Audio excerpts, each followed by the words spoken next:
Get me on the top. Wow, what a save. Oh, he's another one!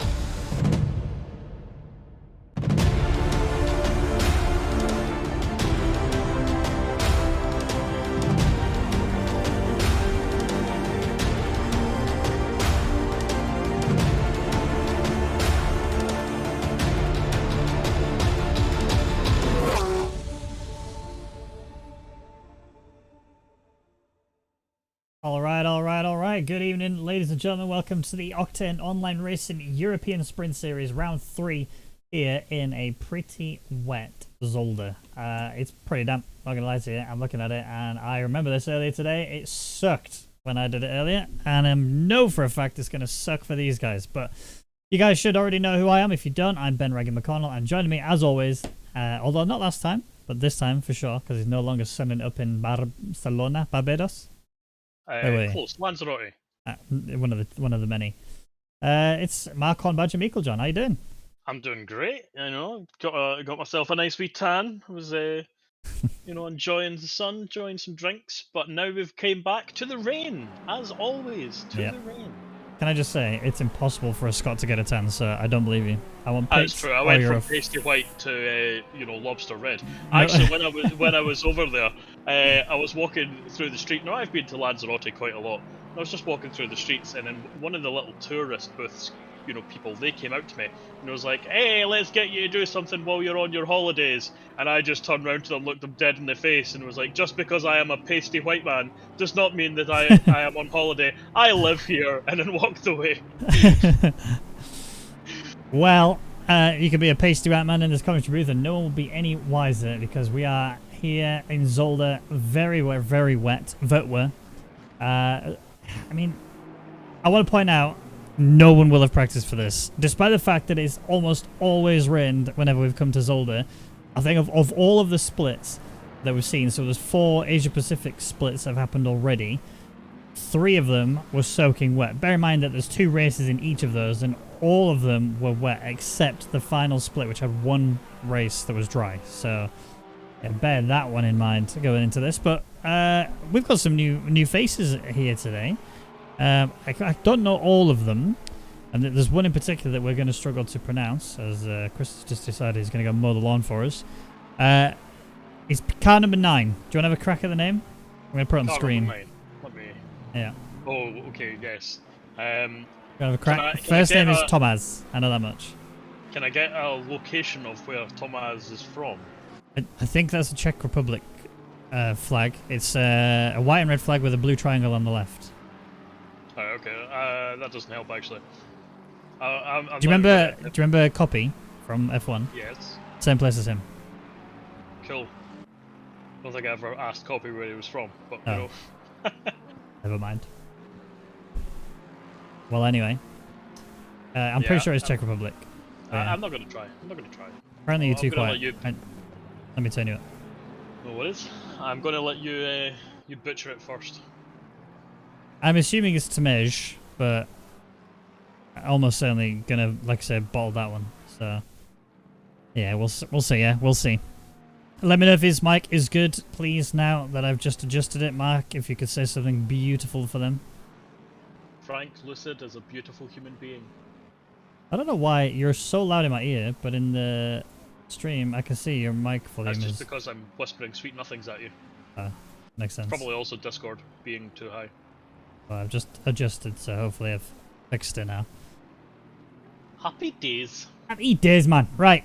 Lap times. We're starting to see some. Our boy Jonas Hackler is currently top of the table, but only just is 81 thousandths ahead of Brophy, who we saw in the previous races, actually a real talent. Really got some skill about him, and actually coming from the Netherlands. In that Porsche in particular, I think if I remember correctly though, Brophy actually had a pretty rough race when it came to Bathurst. I could be mistaken, but my memory. I mean, it was a few weeks ago now, wasn't it? Let's be honest. So we have slept a few times since then. Just a couple. Just a couple. Let's catch up on the chat a little bit. So we got Moritz, hello buddies, good to see you. Hey Adam, hey Quasar, hey James, Ultimate Local, Frank Lucid, CJ, Leg, Jerome, and this man name. Hello everybody, welcome. Ike Guy, how you doing? So it's always guaranteed to be wet, so there's only one way to limit the boat here. I actually drove earlier today, so I had a league race earlier today in OOR as well. I drove in the Asia Pacific Blue. And Nathan Pierce just topping that table, damn. And it rained in every single session. I hadn't practiced the wet at all because I'm a smooth brain. And as a result of that, I also found that I was driving a dry setup, obviously, just to accommodate slightly for the wet. You know what? I was actually pretty good. I did pretty well. I'm pretty proud of myself. So, failed miserably in the first race. Qualified P27, which was the worst qualifying session I've ever had in my life.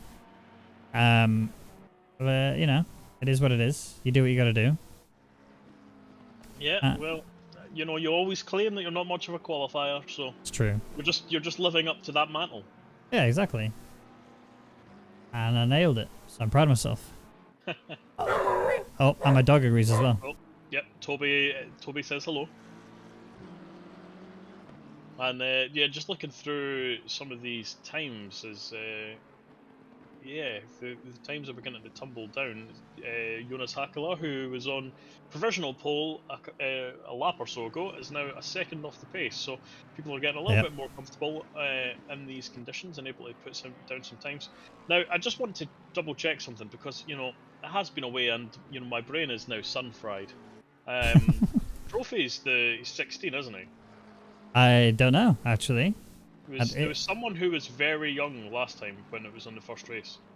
I do recall that, but I don't recall who that individual was. So you could be completely right. Yes. No. You're thinking of Split 2, which is that Nicholas someone. Yes. Nicholas. Balls. Name's gone. Maybe back later. Yeah. Split Red. Yeah, that person. And yeah, they're rapid. Really quick. But yeah, for a 16-year-old to be that quick is pretty insane.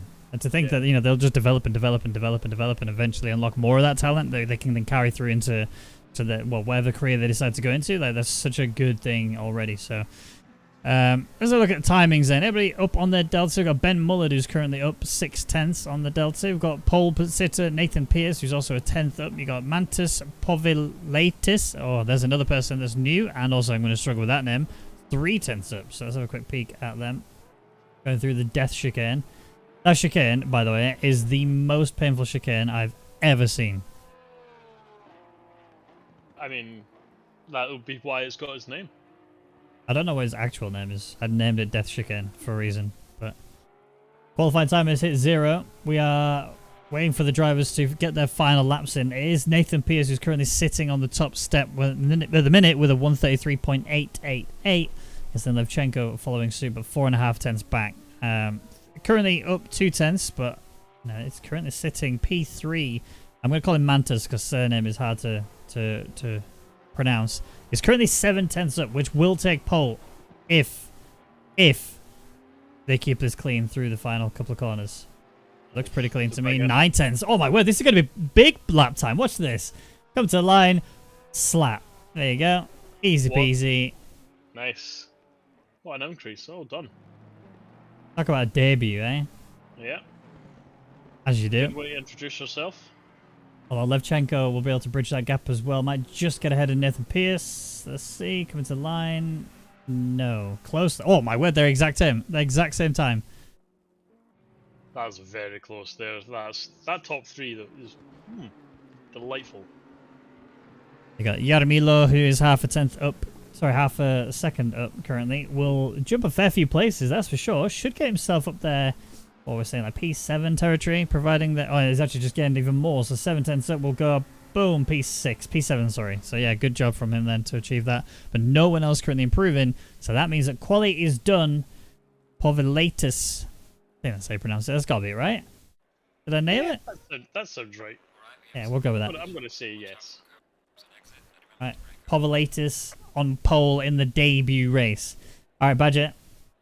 Sorry, mate. It's got to be done. Oh, there are some changes, actually, that you may not notice. Whoa, what was that? What's happened here? Huh? Can you see that? Yeah. Yes, I can see that. Whose car is that? All 6-2. Oh my god, the car's damaged. Like, destroyed. Surely that's not his trophy. They might restart that session for that, you know? Surely that's a glitch on. That can't be real, surely. I don't know. When he hits drive, we'll see if it actually sends him to where he's supposed to be. But he's just come out of the setup menu. They have to restart. Happened in the Donny Endurance. I've never seen that before, honestly. Yeah. I wonder if the stewards even know. I mean, surely he's going, guys. I'm not in the right place. I'm pointing in the wrong direction. My car is totaled. What the F? I have never seen that. Oh, they've restarted. Oh, okay, they restarted. His car's still there. I think they're going to have to wait until lights go out and then restart. Or maybe start the formation lap and then restart. Oh dear. Oh dear, oh dear, oh dear. It didn't affect his car, did it? No, it looks good. Quite a nice little car, that. Car 14. I like it, I like it. To be fair, I am in love with these liveries. There are some really good ones, aren't there? Yeah. Let's start the front whilst we wait for the timer to tick down. I tell you something, this one, pole sitter, that is clean. That is so good. That is really good. I think if the white rims, as in the white outline on the tires, weren't white, maybe do it like a, I don't know, like a, Pink! Hot pink! No, gold or something, maybe, or like a dark grey. I think that would look really good. By the way, the livery is clean. That's definitely up there as one of my favourite. I feel bad for every McLaren livery owner person because you're literally limited to one, and that's it. But that's pretty good. Not usually a fan of the base colour, but that is pretty good. Dan Murphy, 20 Australian dollars. Thank you, mate. Appreciate that. Who is this? This is Barnett in the Ferrari. I actually like this one, especially with the LED lights around the door frame. Looks really clean. This is the one occasion where I'd say I actually think the blacked out rims look okay, but I think the light blue that they've got around the edge of the car and on the wing mirrors would look better on it there. Levchenko's car is okay. It's Lightning McQueen. Levchenko's car is basically, you know, the car from Cars.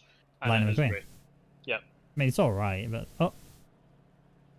Few people didn't go to race. I mean, it doesn't matter anyway. They're going to restart this. I think they have to wait for the timer to tick down to 0 before they can... sorry, the formation lap to start before they can go ahead and do anything. Are we away? Not yet. Forwarding to the next session, apparently. That's not what I thought they were going to do. Damn. I think they may have to just skip to next session and then just skip all the way through them back through quali again. Oh, they would have loved this as well. Look how dry it is. Oh, this is Q2. They wouldn't have counted. I don't understand why it didn't just get restarted. But well, they tried to restart it already. They already tried the restart. But it didn't work.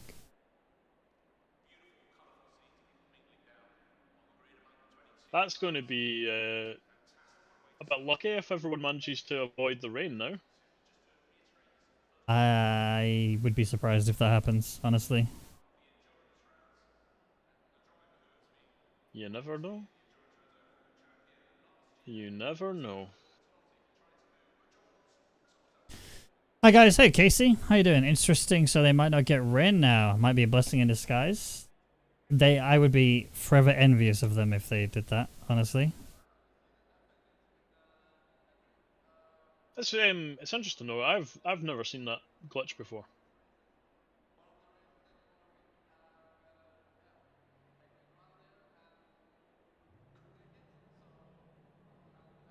I've also never seen it. It's a very interesting glitch, isn't it? Let's be honest. Yeah, it's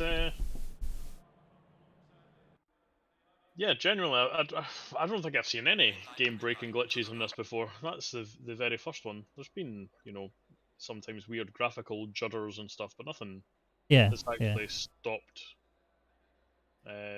people from being able to have the races. But that one's kind of unavoidably buggered. How will they handle the quality now? Everyone keeps position. It will be they will just read out the on the formation lap. The safety car will pull forwards. They will read out the order of the drivers. They'll get called their numbers out in the right order. They'll come to the position, and then they will just like it. All right. But I highly doubt they'll make them do quali again. I think we're gonna just skip again. Don't apologize, guys. It's all good. We know. We know. It's not your fault. We've been there. It's all good. This just gives us a perfect opportunity to start talking about movies. Oh, oh, yes. Sounds like you've watched a great movie recently. I've watched a few great movies. I actually rewatched Fight Club again following our conversation. Bad choice. Great film. Will not hear any other answer. My dad keeps telling me about this film called The Last Bus, which apparently is like apparently it's like super depressing, but it's also like a really good film. And he said that he's a man, you know. Apparently that's, you know, the stereotype goes men don't cry, you know. Apparently he was like pretty much constantly struggling to hold back those tears, you know. I was like, all right, yeah, gonna give it a watch then. Fair enough. Ready to cry? I haven't had a cry in a while. Aye. Must be at least a couple of hours. I mean, what time's it? It's 7:15. Must be at least 45 minutes. No, I'll tell you Cried what earlier, I've watched man. Holy. recently. Go on The new James Bond film. then. Is it good? Yes. However, I would also stipulate that it doesn't feel at all like a James Bond film. Does it but feel like a it's like- Daniel Craig James Bond film? Yes. Okay, But good. like, it kind of in like it's a very good way to, you know, conclude the Daniel Craig arc. But You know, is, he's doing 2 more, right? he's not doing 2 more. He is. He's not doing 2 more. No, he is. I guarantee he's not doing 2 Go more. check it. Google it. I had this conversation literally earlier yesterday. Apparently he's now been confirmed as doing 2 more. I can guarantee you he's not. Go check it. I would stake your life on it. How dare you? Daniel Craig signs for 2 more Bond films after Skyfall, right? Oh. There is no sign of him signing for 2 more Bond films after this one. And I can guarantee you he's not doing 2 more Bond films after this one. We'll see. I may get it wrong. I'm pretty sure I didn't, but I may get it wrong.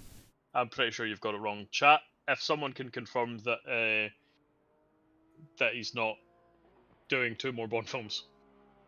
Movie ruined. What do you mean movie ruined? How is it ruined? I don't even know what the plot is. I haven't even seen the film. Yeah. And also, let's be real, the Daniel Craig films, the plots in them are so convoluted.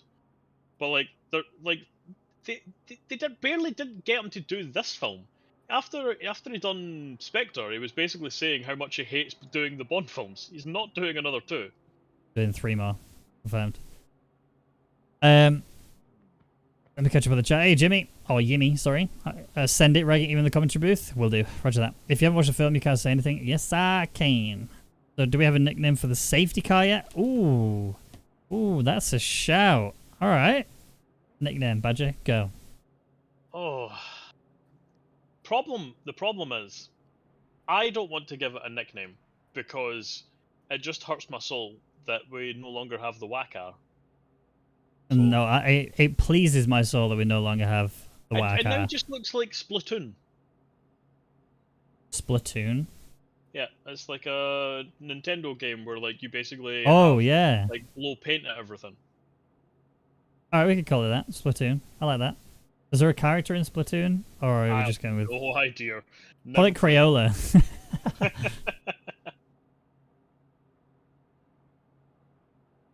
Yes, Jaggy McJagface. Yes. Okay, KD4. Well done. We appreciate that. I like it. Yeah. Jaggy McJagface. Mick Jagger. There's so many good ones now that are just rolling out off the tongue. I like it. What's the Jagsaw? Like Jigsaw, but Jagsaw. No? I'm sticking with Jaggy McJagface, I'm sorry. Platoon characters you could use Although, are I suppose Callie, we could- Marie... Sorry, Carrie, Marie, Pearl, and Marina. Nah, either Splatoon or Jaggy McJagface. I think Jaggy McJagface is the one, you know? I think we got to keep it. I think we need to keep it Jaggy McJagface. However, for this month, seeing as it's Halloween, we can call it Jagsaw. Ooh. Nah. Nah. Jaggy McJagface. That's the winner. Yes. It's gotta be done. It's gotta be done. Splat. Oh, Jaggy McJagface is settled. We're keeping it. If you don't like it, well, please don't leave. If you leave me now, you take away Jaggy McJagface. Who is this? Someone who just wants to ruin your life. Who is that? Jar? Jar? Jaramillo. Who are you? Where are you? Claudia Yaramilo. I'm actually disappointed. That wasn't even an attempt at staying in line. He was like, I'm getting all these overtakes. Look how slow everyone's going. I actually got told by the stewards to surrender a position during a safety car today. I didn't realize I'd ever took it. Yeah. Naughty boy I was. I actually went for a big send, right?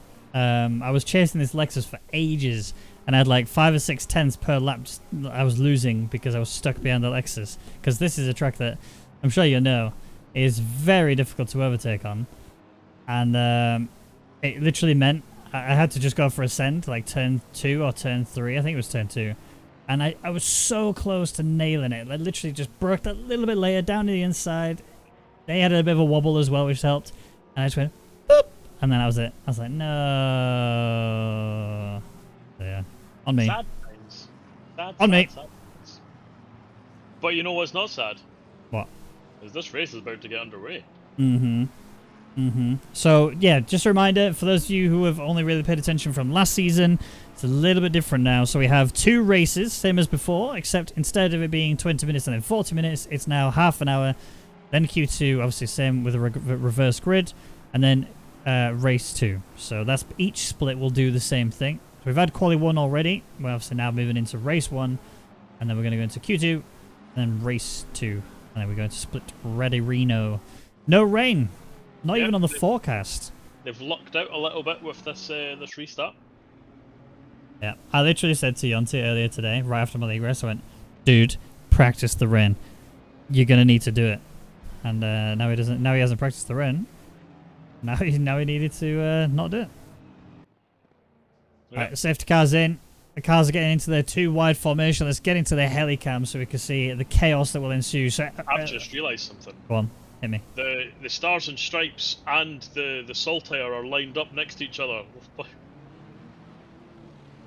That's shocking. Yeah, we were talking about this in week 1, and there they are. The 2 flag bros. Black Bros, killing it. All right, here we go then. Race 1. It's going to be a debutante who's going to be leading us away for the start of this race. And... wow, it's a very long green. There it is. We are away. And a bit of a delay there for Barnett, who's actually going to get swamped already by what looks like Yonti, or Jonas Akale. Bit of a McLaren being stuck out on the side there as well. That is Nathan Pierce. Oh, he's been touched. He's been... oh, a little bit of a kiss. It's going to send him just on the edge. That was Barnett who gave him a bit of a smooch, and yeah, he's gone off. That is Nathan Pierce off into the gravel. He needs to find his way back onto the track as quick as he can. Yep, no fault of his own there. He just got tapped twice, and that was enough to send him out and into the gravel. A bit of damage potentially, and that's a bit of a gap now that we've got for P1. Yeah, P1 already taking off anyway, and then add to the fact of the mistake that was made.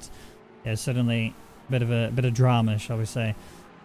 Obviously no safety car needed just yet. Only 1 car was caught up in the mix. Let's go down to near the back and see how we're doing around that region. There's another car off there. That is not Schelikens. That is somebody else.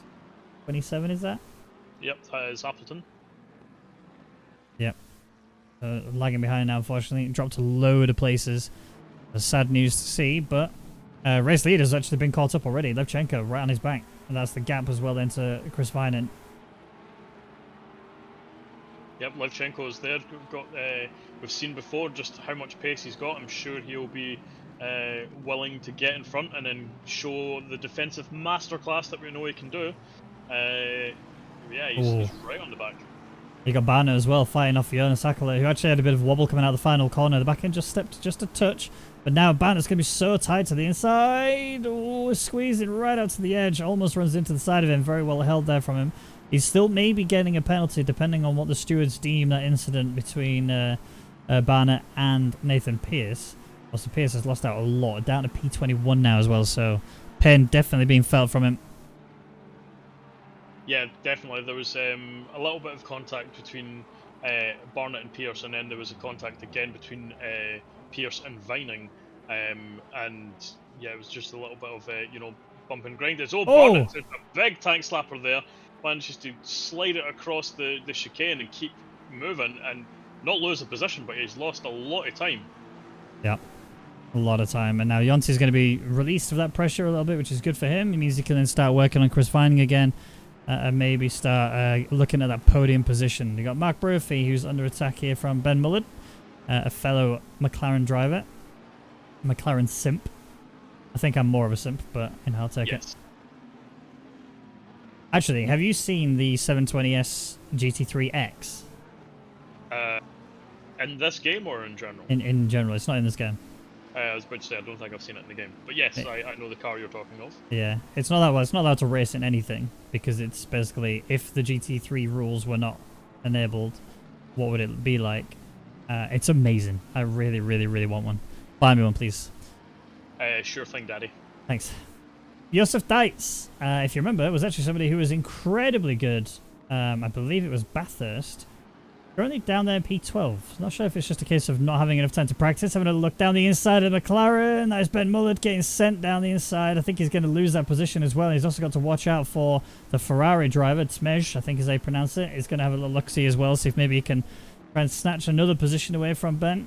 This is so easy to, once you've had one bit of issue, you can lose so many more places just from a bit of a cheeky stint. You've even got the GTR driver at the back as well. I'm going to look down the inside of the Ferrari, but no gate has been opened. That is another new driver. That is Vinogradov from Russia. Just having a look through all these gaps, we've got a lot of people very close. There's been several cars off. Having to wait until the entire pack goes past before they can rejoin. You know, if you lose a position here, it's really difficult to get back on with just how many cars there are streaming past. Yeah. I'm just wanting to have a little touch though on our boy Joseph Hayes, down in P15 right now, but you know he's doing all right. He is holding off a few of the guys behind. Fredrickson, Francenko, and Pierce is now unfortunately falling back there after the incidents. But we know how fast Pierce is, so I do expect him to start hassling these guys in front and trying to move up, getting to the front of this pack. Oh yeah, 100%. I mean, the other thing you got to think about when it comes to Joseph Hayes is he's just so consistent. That's something I can always rely on when I've teamed with him in endurance races, and he's obviously a really nice guy in general anyway, so yeah, good luck to him. I hope he gets himself into a cheeky, even if he gets top 12, then he'll be on pole for race 2. That'd be ideal. And I think on a track like this where carnage quite often ensues, especially when you're going through that death chicane, this is a track where he might actually excel, so watch this space. We'll see what he's got inside, but yeah, it's actually starting to calm down a little bit here. I say that. You've got Jesper Nansen, who's having a look down the inside as well on Mike Landreth. Not going to get it. I really don't like that livery for Hansen. I've told him it, and he's deliberately white. Oh, he's actually getting sent on. Who's that? That is Appleton. A little cheeky look. Not going to get it. Oh, that was a Porsche. Porsche having a bit of a boo-boo there. Collided with someone. Didn't see who that was.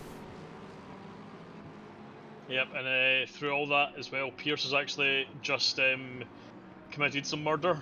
So, while he's trying to get through the pack, Gatty's in front of him, braking much earlier than he's used to, and just ran right into the back, and it's kind of cost them both a lot of time. Sent one of his, competitors off, and he's now lost a lot of time to Joe Hayes.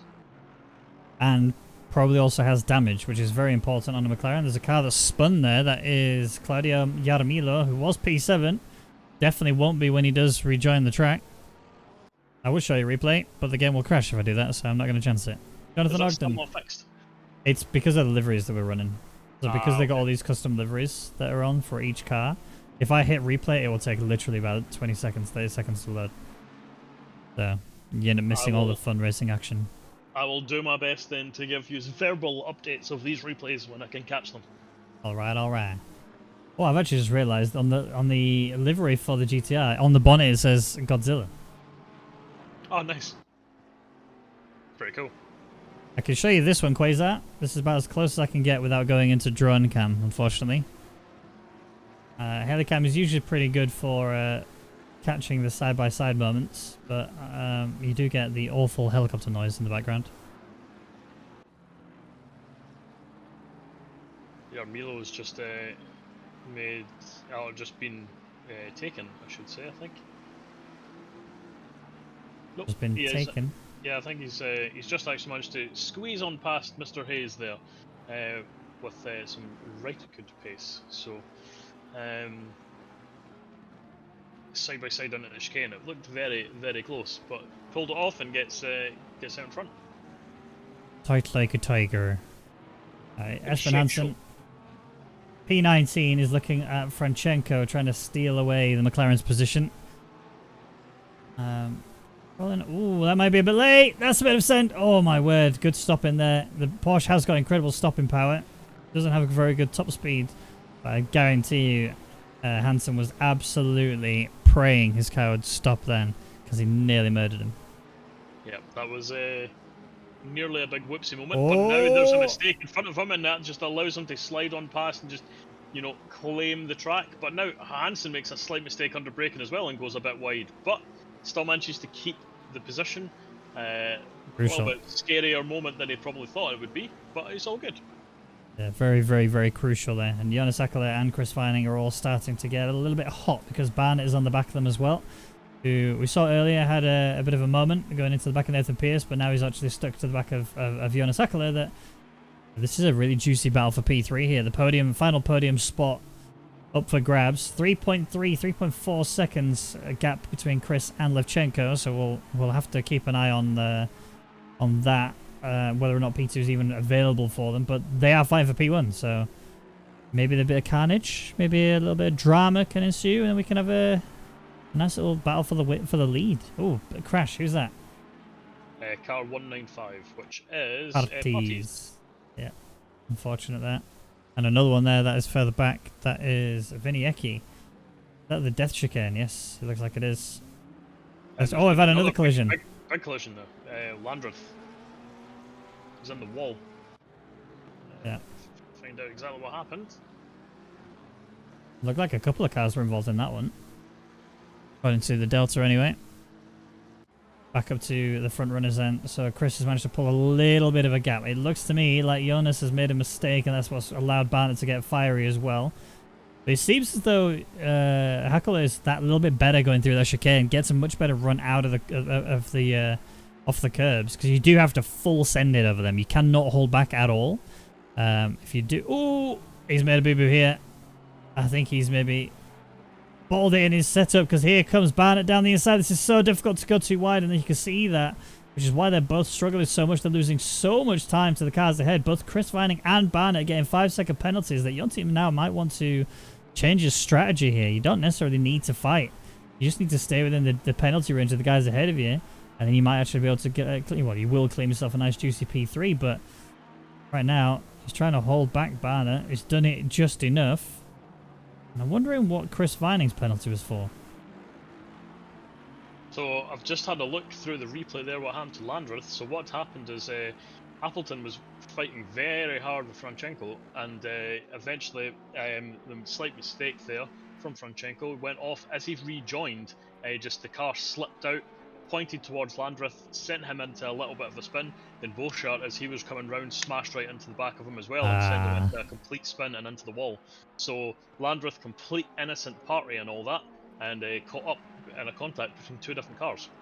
We'll see more penalties coming as well now. Franchenko's just claimed one as well. I believe that is a 15-second penalty to the name.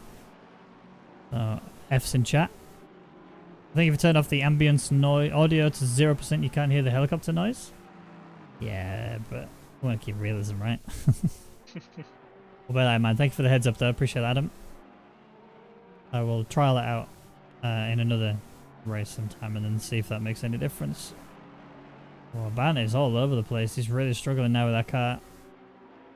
You know, I'm looking at. It looks like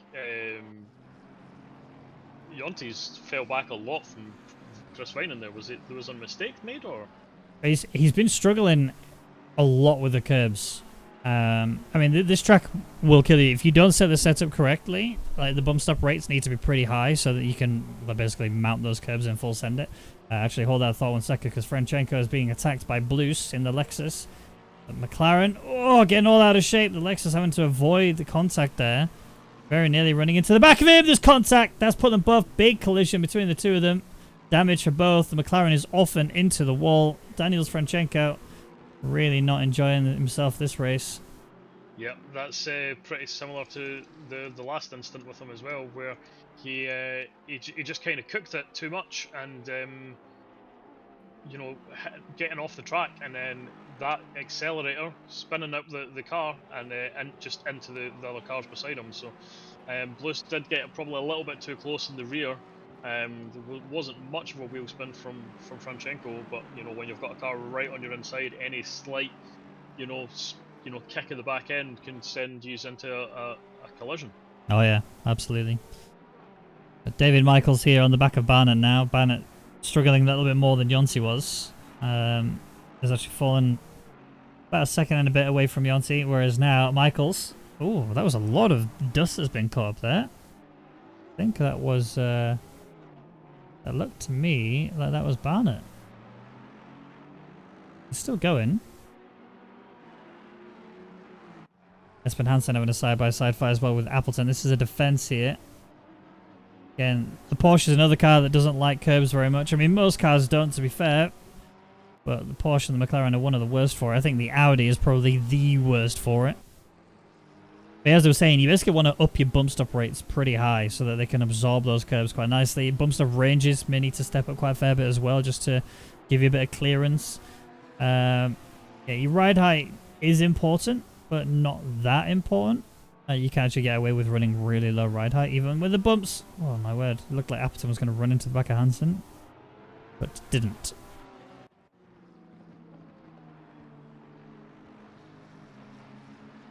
Bit of a setup sweat. Yep, and I'm just having a look through. There's still a fair few battles out on the, the fair few trains. With everyone a bit close. We've got Mullard here looking like he's trying to make a move. It looks like a slight mistake there from Vinogradov, and he's now fell back 2 positions. Oh, Joe's got a penalty. Oh, Joe. Mr. Hayes. Is that a 10? I think that's a 10, isn't it? I can't even see. Yes, it is a 10-second time penalty. Didn't see what it was for, but I will see if I can find any contact. Alright. Yeah, 10 for Joe, a 10 for Mullard, 5 for Barnett, 5 for Vining. Have we got any down the field? We've got a drive-through for Franchenko. Don't know if that's for track limits or for a contact. I mean, he's been in the wars. I think the contact that the only contact I can see for Joe was also involving Franchenko. So Joe is potentially given a penalty for the contact with Franchenko. But as I say, Franchenko looks like he's been given multiple penalties for contacts with a bunch of other drivers as well. So yeah, that's a drive-through penalty. It's quite a hefty slap on the wrists. Yeah, definitely is. Adam, thank you for the heads up, mate. If you remind me after this race, as in this first race, I will turn the ambient noise off so we can use chopper sounds a lot more. Thank you for that. Hansen. I can just sit in the booth and I'll make the helicopter noises. No thanks. Appleton, Schultz, and Hansen having their own little scrappy. This is a P17, so we're still going to get points, but not going to get involved in that reverse gridded. The Appleton having a little cheeky look down the inside of the Lambo. Joe's penalties for a jump start. Oh, heartache. Joe. Come on. And Imagine I am going to Jumpstein. be rinsing him for that later. Oh, Yonti trying to get through a back marker. He may have lost a fair bit of time there to ban it again. There's a lot of battles going on at the minute. They're just nobody's able to send it because of the nature of the track. They're all like kind of bottlenecked together. Levchenko as well was right on the back of our leader, Povolitis or Atis. Povolitis, I think. Povolitis. That sounds like a skin condition or something, doesn't it? Yeah.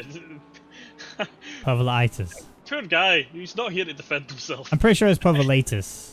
Povolitis. We'll go Which with that. makes it sound like a normal name, but Povolitis sounds like like a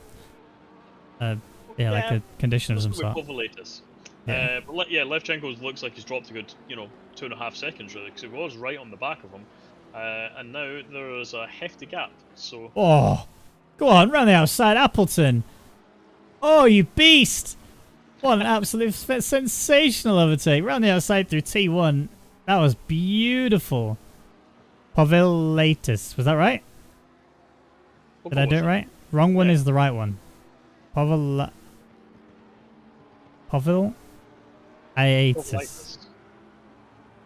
Someone's going to need to basically do a names for dummies, because that's the only way I'm ever going to get it, is if somebody spells it out literally as easy as possible.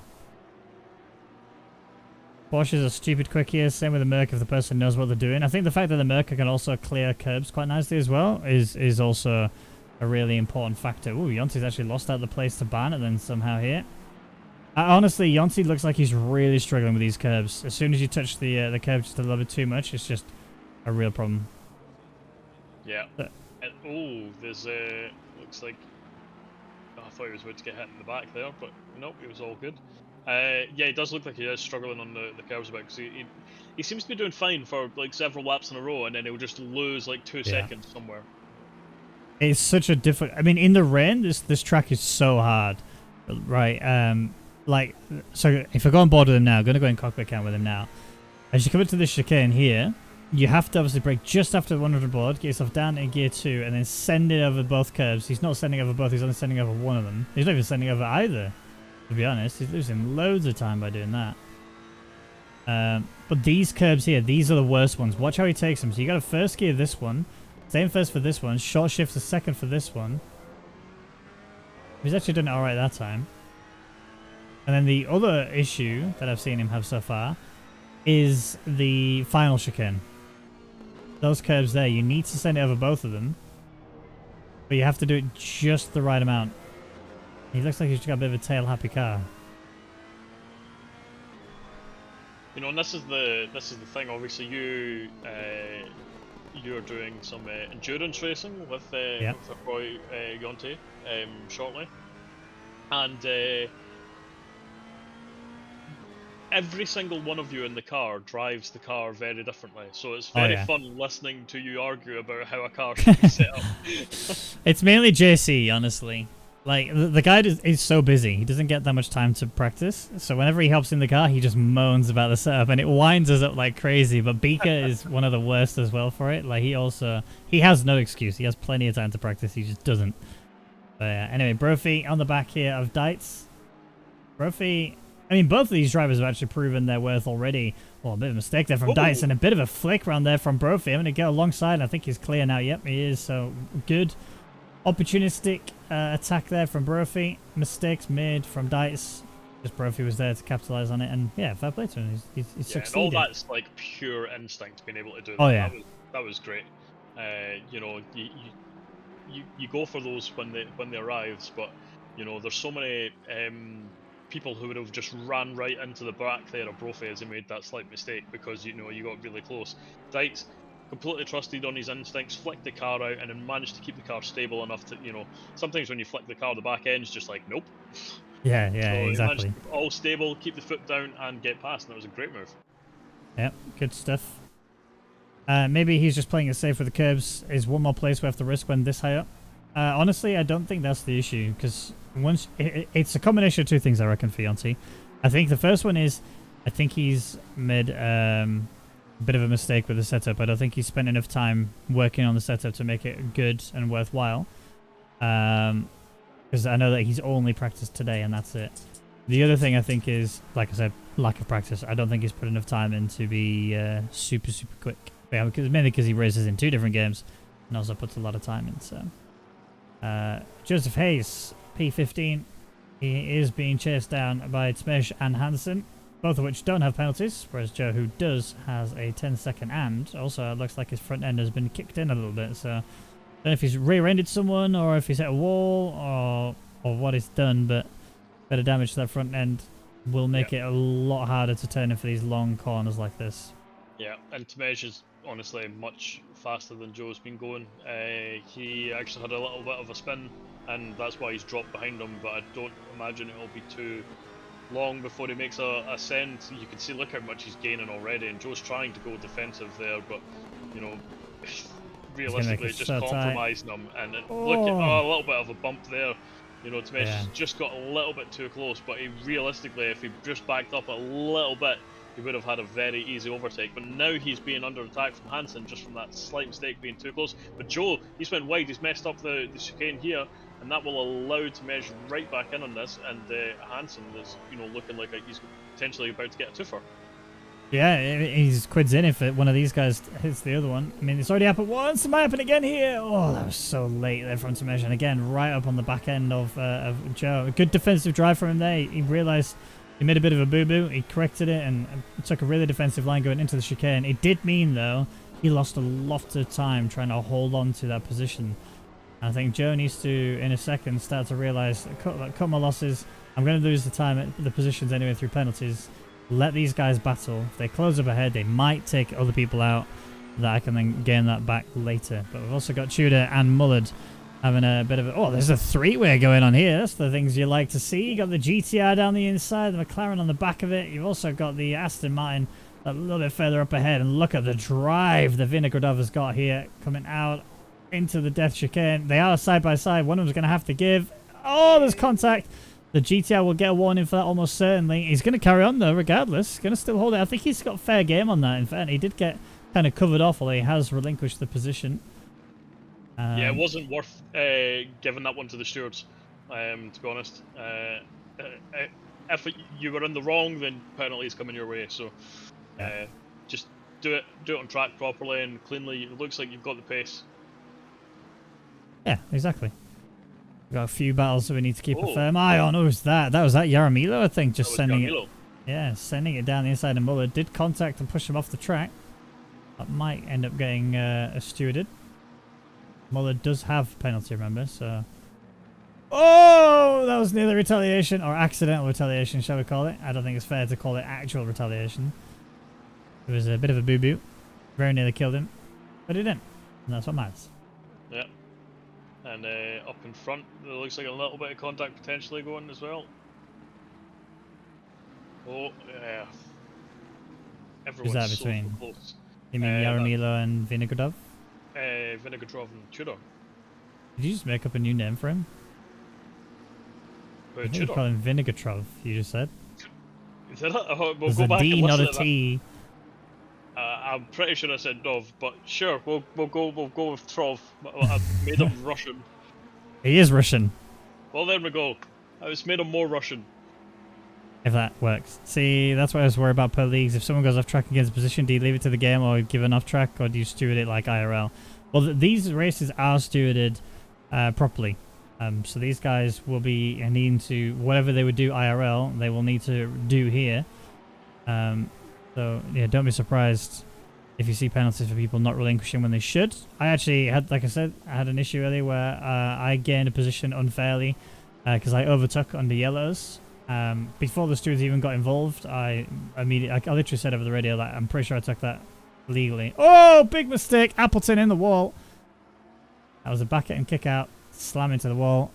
Front end is definitely not going to be feeling nice now. And trust me, the McLaren does not like it when it has aero damage. That is just pain and suffering. It's like, honestly, it's like a glass car, that is. Vinogradov is going to go for a move here on Tudor. But we saw around the outside through turn 1 earlier. Oh, I was going to say again, no, a bit of a touch between them, pushed them off into the gravel. It's going to allow the McLaren of Yaramilo to get through.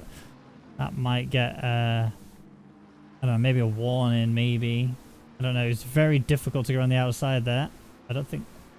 Was space given? I guess that's something that the stewards will have to investigate. Just dragging our attention back to the front, Yonti's nearly out of the penalty range of Barnett, which is not good news for him, but he's also not good news for him as Michaels is all over his rear wing now. So he's now about to get into a fight, which will absolutely drag him out of that 5 seconds. Well, Vinogradov managed to go for a fight here again. The McLaren down the inside into the chicane. Oh, there's a bit of touch in between the two. Bit of a wobble there from the GTR as well. McLaren is back ahead.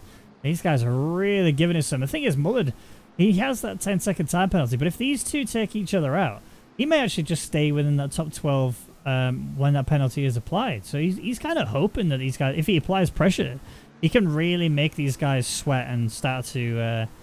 knock each other out maybe, so we'll see. He might be able to gain that top 12 overall. Yeah, he could indeed, and obviously the 12th position as reverse grid pole. So everyone will want to get that P12, who is in that battling pack, you know, give themselves a real good opportunity to get some real good points in the next race. 189 is really struggling? Yeah, 100%. I think it's set up, honestly. Because Yonti knows this track. He knows how to drive this track. I know he does because I've raced with him on it a few times, but it does scream to me that he's struggling with the setup of the car, because the way that I see him attacking the bumps, whenever I watch him, it's like he's just constantly fighting the car going over it. Yeah. And we know how good a driver he is. Oh, yeah. So it's definitely not skill that's causing the problem. No. But he is now out of that 5-second window, so... he will not be gaining any positions on those in front unless carnage happens, but he still has potential to keep P5 if he just keeps Michaels behind him. He only needs to do it for another couple of minutes. I'm calling it now. Vinogradov is going to end up getting a drive-through for track limits. Yep. I've seen him cut like 4 times. I'm sure at least a couple of those would have given him an actual warning. That is so deep into that corner. And Yaramilo still ahead. Vinogradov is really coming out with all guns blazing, trying to get past as quick as possible. But yeah, this is really difficult stuff to attack on this track. There's so few areas where you can actually go for any sort of moves. It's either a battle of the braking zones and you kind of have to bully your way through, or something else. Tudor losing out here to Yaramilo. I don't know how the pace just suddenly dropped for Tudor, but again, the defensive drive once more in the same situation. Literally a rinse repeat of what happened last time has allowed Vinogradov to get through once more. We'll be very happy to see that that's happened. But at the same time, he now has to worry about the driver ahead, which is the one who keeps causing this problem. Yeah. And to be honest, I think that's... yeah, it's hard to call this, really. Like, this fight looks like it's going to keep going down until the end of this race, but yeah, there's a lot of chop and change and slight mistakes being made all around, so and it looks like potentially some damage on one or two of the cars as well, so he's braking so late into these corners.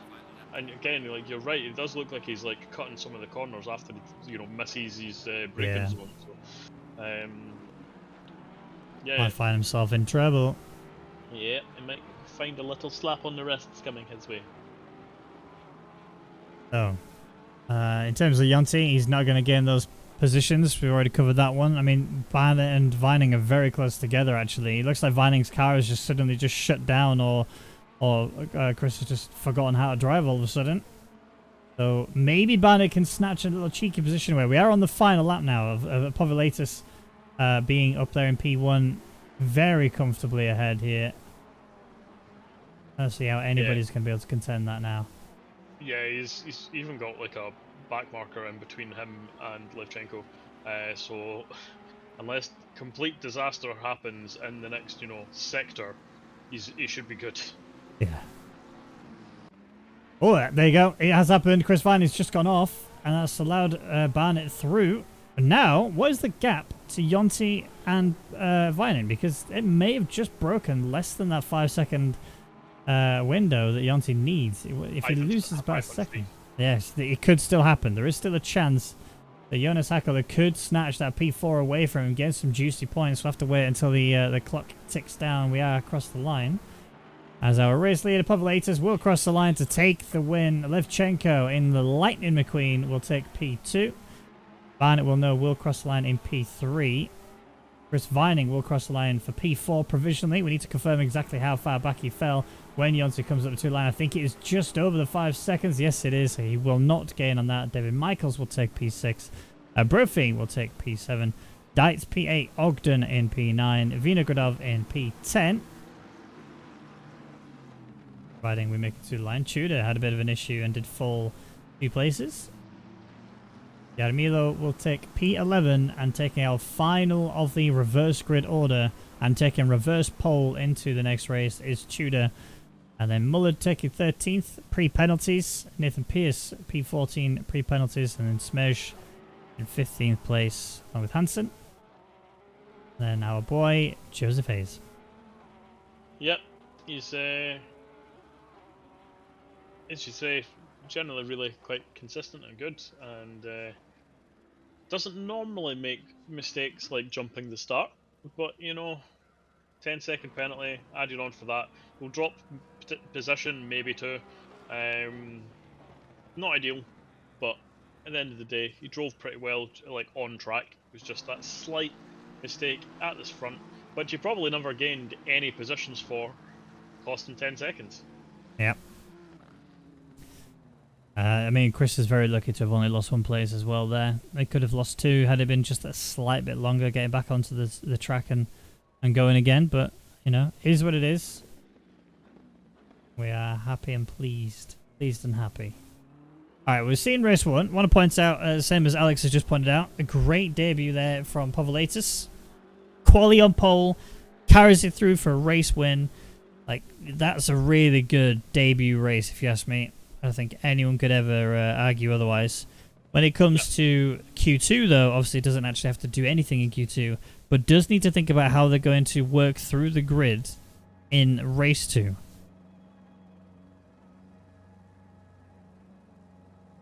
Yeah, and I'm just having a look through. I don't think there's very many switches of positions due to the penalties. Franchenko doesn't drop even though he's got 25 seconds because the cars behind him were an extra lap down. Yeah, pretty much everyone stays as is apart from 1 or 2 positions. So yeah, penalties were dished out but ineffective that race. Yeah, true. Okay. Reverse grid. It's going to be Tudor on pole. Obviously, Yaramila and Vinogradov, who we've just seen the epic battle between going on for quite a while. Do you think we're going to see a mental fight for race 2? Actually, do you think we're going to see a safety car? Oh! Oh! Things you like to see. Is that Storm? I see. They're just pluses. So it's going to get more and more wet as this race, as the quali goes on. Oh, I got excited. I'm thinking we're in race. Never mind. Please stay wet for race 2. Please stay wet for race 2. On a moist circuit. Oh, say it again, Daddy. Moist. Oh, I like it. So, Yeah. who do you think is getting P13? I really don't know, honestly. I'm just going to wait to just check all of the cars that actually go out on the track, because I can't remember exactly. I mean, Pierce is a good shout. Because Pierce was outside that top 10, wasn't he? The top 12, sorry. Pierce finished 16th. So yeah, so should be coming out to qualify at some point. I would probably say Pierce, honestly. A very quick driver. Did get very unlucky in the first race. Very unlucky in the first race. Yeah. This is redemption time now. I'm actually also going to give Nathan Pierce a really good shot for a podium for the second race as well. Just that redemption that he needs to get back into this. If he gets P13, podium is on the cards. I'm calling it, because of safety. I reckon we're going to get at least 1 or 2 safety cars in this next race. Well, Did you know? Go on. There's in the next split we do not have a safety car. So, Yes, we have a VSC only. Yes. However, I agree with you. Pierce is getting P13, but I don't think he's getting a podium. You take that back. I don't think he's getting a podium. You take that back. I don't think. Do you kiss your mother with that mouth? Yes. All right, cool. She's very not pleased about it, to be honest. You used to be such a sweet boy. What happened? Is he coming out? Yeah, he might. You know what? We've been saying, oh, Nathan Pierce is going to take that P13. He's He's coming out. not even out of the pit. Oh, okay, good. Leaving it too late. I think it was just adjusting the setup to accommodate for the rain. Well, He's you at a say that, but spinale. the setup was already like set up for the rain for the last qualifying. Yeah. But I doubt he actually went with a wet setup into that first race. I Oh, doubt yeah, anybody went for it. In the Yeah. seconds? Yeah, you can change the setup whenever you want. There's no Oh. park for me. But you could only change the fuel load. Fair. No, you can do what you want. You can be a full renegade. There's no way to enforce it. Is the problem. I mean, to be fair, like whenever we had the issues in F1 when we restarted sessions and stuff, there's no way to enforce it. We just expected people to be doing it correctly. Well, the game would restrict you normally. Obviously, you would yeah. When we did the third, yeah, like you say, when we did the full 100% races, we couldn't. But when we did, you know, obviously the short quality and the other one, then that's the thing. But like in this, there's literally no way to restrict it. Like not even a setting you can enable, which is sad. But at the same time, I don't mind it. I think it's good. I like the fact that you can make these, you know, mid-race tweaks and stuff. Well, sorry, start of session tweaks and stuff. I think we're about to see our first time on the board.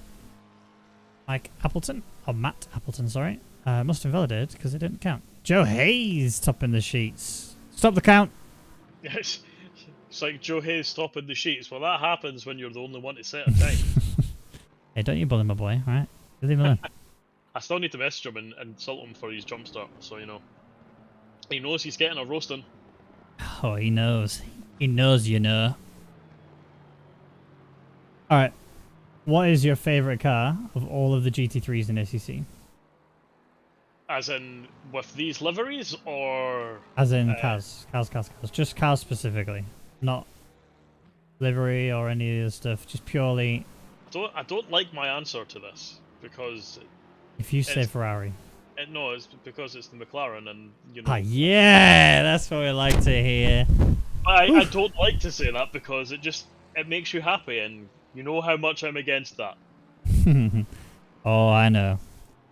Hagee says, hey broadcast, a split red qualifying will be pushed back by 15 minutes to not cause a crossover due to the grid problems and delays. Copy that. Thank you for letting us know. It's good. Yeah, it makes sense. It was a very unique problem. I've never seen that before, but from what I'm told, it is quite common, interestingly enough. So, yeah. Interesting. Hello, J-Bot. How you doing, buddy? Posh is... No, sorry, mate. It might be a thing to do with both the number of cars we've got and the custom liveries. It might have excess load or something, which causes servers to do weird things. Maybe. Who knows, you know? But Bushert is your current pole sitter. All the Blues has just slapped that time into the ground, and so is Tamej. That's a 35-1. More people coming in. Where's Pierce? Come on, mate. Put yourself at the top. What you got for us? Are you getting that pole? So currently it's a 35-106. I mean, he's definitely going for it, but he's not going for it. He's lifted. A flanker. He's just lifted. What's wrong with him? Hey, what are you doing? Still pretty well clear. What's he doing? What are you doing? Nathan! I thought he would put another lap. Maybe he heard that we said he was going to get pole, and he's like, "Ha, screw those two." I spit on you. All right, Nathan, we're gonna fall out, me and you, mate. Just to let you know. Fredrickson, Podolec, and Franchenko still yet to get times on the board, and they will be starting. You know, there's still a count towards it anyway, so they will be like 14th, 15th, blah blah blah. You don't want to be at the back if you can avoid it. Unless you're Pierce, who clearly wants to be at the back. Yeah, what's wrong with him? What are you doing? What are you doing? Last to first. That would be a mental drive if he pulled the last to first. Oh, that's deep. Parties. I don't think I've ever seen anybody take a run like that through the final chicane before. Let's see how it works for him. It doesn't. The track is damp. Yes. Which, this is correct. yeah, but that means your tyres, your wets are starting to become less grippy. It's still not dries, that's for sure. But it's going to be a bit weird, a bit awkward now. Oh, that's it. Yep. Call that one on camera, Schelikens. You're welcome. At least this time he didn't end up in the wall driving the safety car. True. Right, Appleton is 4/10 up currently, but that won't change his current position. He is half a second away from the next person, which is Schelikens. We have an 8/10 improvement from Parties, who will gain a few places if he does actually lock this in. We'll jump up to P8. Although he's now a full second up, so that's great news. We'll jump to P7 as it sits. Maybe going to get a little bit more time out of it. You got Tomej, who's actually our current pole sitter, who's 6/10 faster than previous best lap time. So He's doing excellent stuff right now. And the car that looked like it might be able to beat him, Blues, is right in front of him. So he can see that he's like, nope, you've made mistakes, and I'm on this. I'm good. I'm sorted. Tomej has actually just made 4/10. Sorry, just dropped a couple of tenths as well. So he's still looking to take pole. Nobody is able to take it from him. Parties, who's still got that 1 second delta improvement, will take P7. Just sneaking ahead of Joe Hayes there. And Tomej did cross the line, did improve the time. And nobody else. I mean, Landreth is 9/10 up, which will gain him a couple of places. Should put him just ahead of Schelikens as he crosses. Yep, there it is. And then the only other person left to improve is Gasket, who won't jump much, will take P13. And is Mullard on for another 2/10 it up? That's He's P3 not- anyway. Yeah, he wasn't gaining enough to move up, unfortunately. Well, that's quality done. So Tomej will take P13 going into this race. Yeah, I mean, bear in mind, obviously, where he's going to be starting is going to be right behind what was race winner in the first race. So you're going to be trying to follow the lines, trying to battle, and trying to avoid the carnage too. But you also got to think about the people who finished at the end of that top 12 in race 1. They were so scrappy, and they weren't afraid to get their elbows out and start giving each other a little nudge and whatnot. So maybe we'll see a repeat of that. Maybe we'll see it be a little bit cleaner. Or maybe we're going to see 2 or 3 safety cars. I mean, you know, I'm banking on the safety cars. The weather is just going to be all up in the air. It's going to be great. It's going to be staying wet for what looks like the full race. Well, it's getting more wet, according to that forecast. So yeah, I'm excited. Me too. Should be good. Makes Wow, no hello to me. I literally said hello to you earlier, Yumi. What's wrong with you, bruh? What's wrong with you, bruh? Unless you're not talking to me, talking to Frank, then that's fine. I'll take it all back. Yeah, Frank. Yeah. Alright, I'm going to quickly take my dog, to open the door for my dog to go wee wee. I'm going to be 2 seconds, okay? This is Raggy's excuse to go get himself another drink. Yeah, it's the dog that needs it. So let's just have a look through here. So obviously the safety car is now going to pull out in front, and what they'll do is the numbers will get called and everyone will line up, hopefully in a straight line. It won't be a straight line because no one seems to know what a line is. And they will line themselves up with the reverse grid for the top 12, and then the qualifying results from that session there will now be P13 and below. So we're just waiting for the session to start, which starts now, and the safety car should take off, and we'll hopefully see a line of some sort.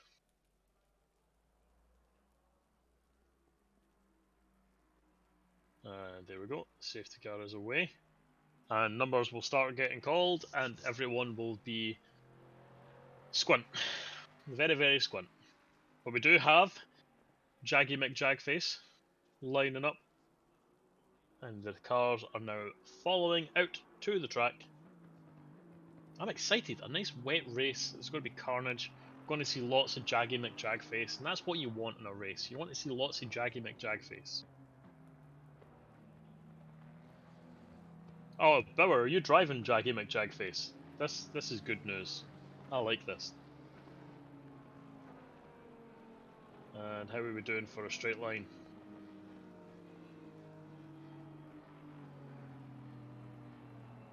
Not doing great.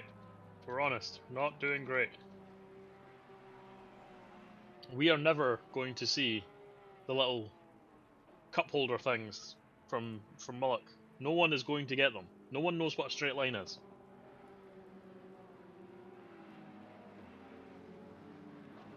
Yeah, better take it back before I can type. You zip it, you me. Hello, Simon. All right then, greetings from Jaggy McJagface. Oh, hello there, mate. Don't spin this time, please. What is this? What is this? It's not a straight line, it's what it is. What is this? What is this? How does anybody gonna know where you are? Just with... Oh, I didn't see the carnage at the end. I've just caught it on the stream What there. the Holy! fuck was that? They all just went, we'll just slam on the brakes here, shall we? That is Goodness brilliant. me. Oh, that makes me happy.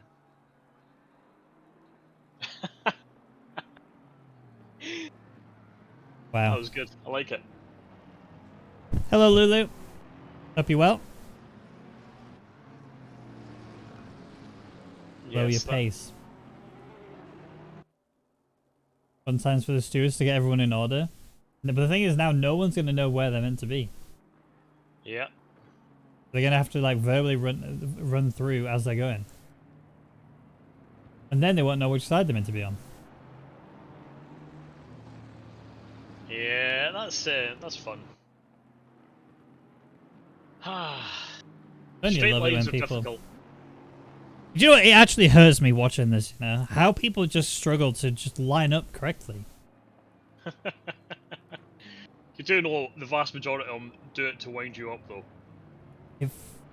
Pardon my French, but it fucking annoys me so much. It makes me so happy. I know you would do it, 100%. You'd Yes. like handbrake saying the Absolutely. bitch. I would reverse, like, into position. Ooh. Why are we not double file? Probably. I don't know. Why are we not double file? A bit late for double file now, boys. Yeah. Oh well. Somebody just went, oh snap, double file, go. Well, I think we're going to double file start, it looks like. Yeah. The Tudor, your race leader, and Yarmilo following him there in P2. And the GTR to complete the trace set. And look at the start. It's already a bit messy. That was a mistake made from Yarmilo, which almost opened the door for Ogden. Trying to send it down the inside. We already saw what happened last time. The GTR tried to send it around the outside. It's so close between them. He's going down deep for a move on the inside. The McLaren might even get it, to be fair. He's actually got it up to P2. The McLaren's going to get sent out wide. That's going to allow Ogden to bring himself into this as well. I'm just quickly go to him as he's drag racing a fellow McLaren driver. You've also got the Bentley, that huge chungus of Josef Deitz, who's now alongside of it. Chris Vining trying to sneak a little face in there. If he can get it. Is he going to get it?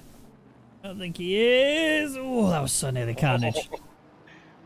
Can I just quickly point out how great Ogden's car looks? It just looks nice. Look at this 3 wide.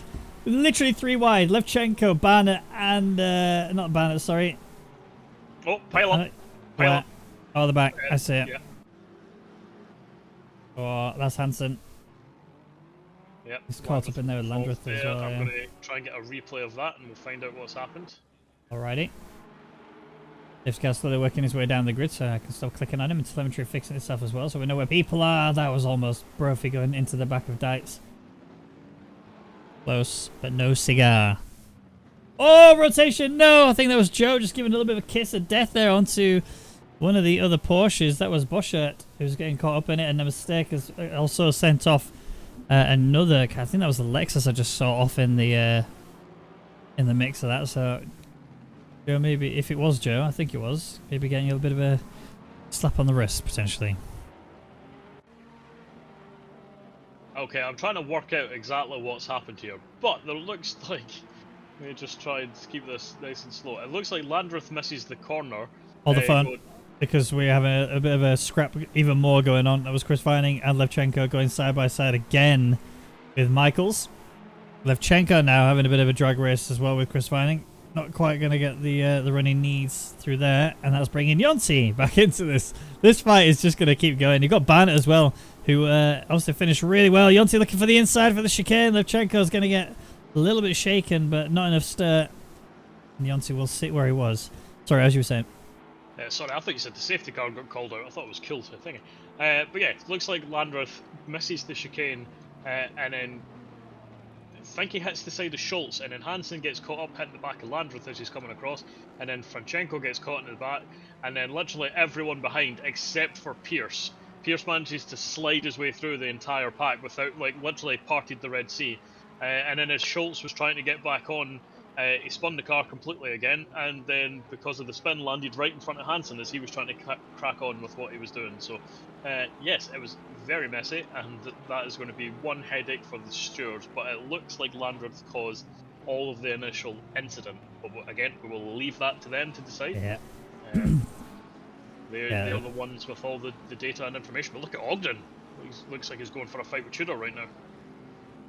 A little look-see. We saw what Tudor was like defending through turn 1 last time against Vinogradov and Yaramilo. Obviously not going to see it this time around. I think it was Ogden, actually, I saw go for that outside maneuver, wasn't it? I believe. Yes. Could be wrong. Through T1. So, yeah, whether or not we can see a replication of that. You got Ogden's fantastic attacking skills through T1, and you've got Tudor's defensive skills through turn 1. We'll see which one is better. Yeah, to be honest, I'm banking Ogden to win this race. He's a very quick driver.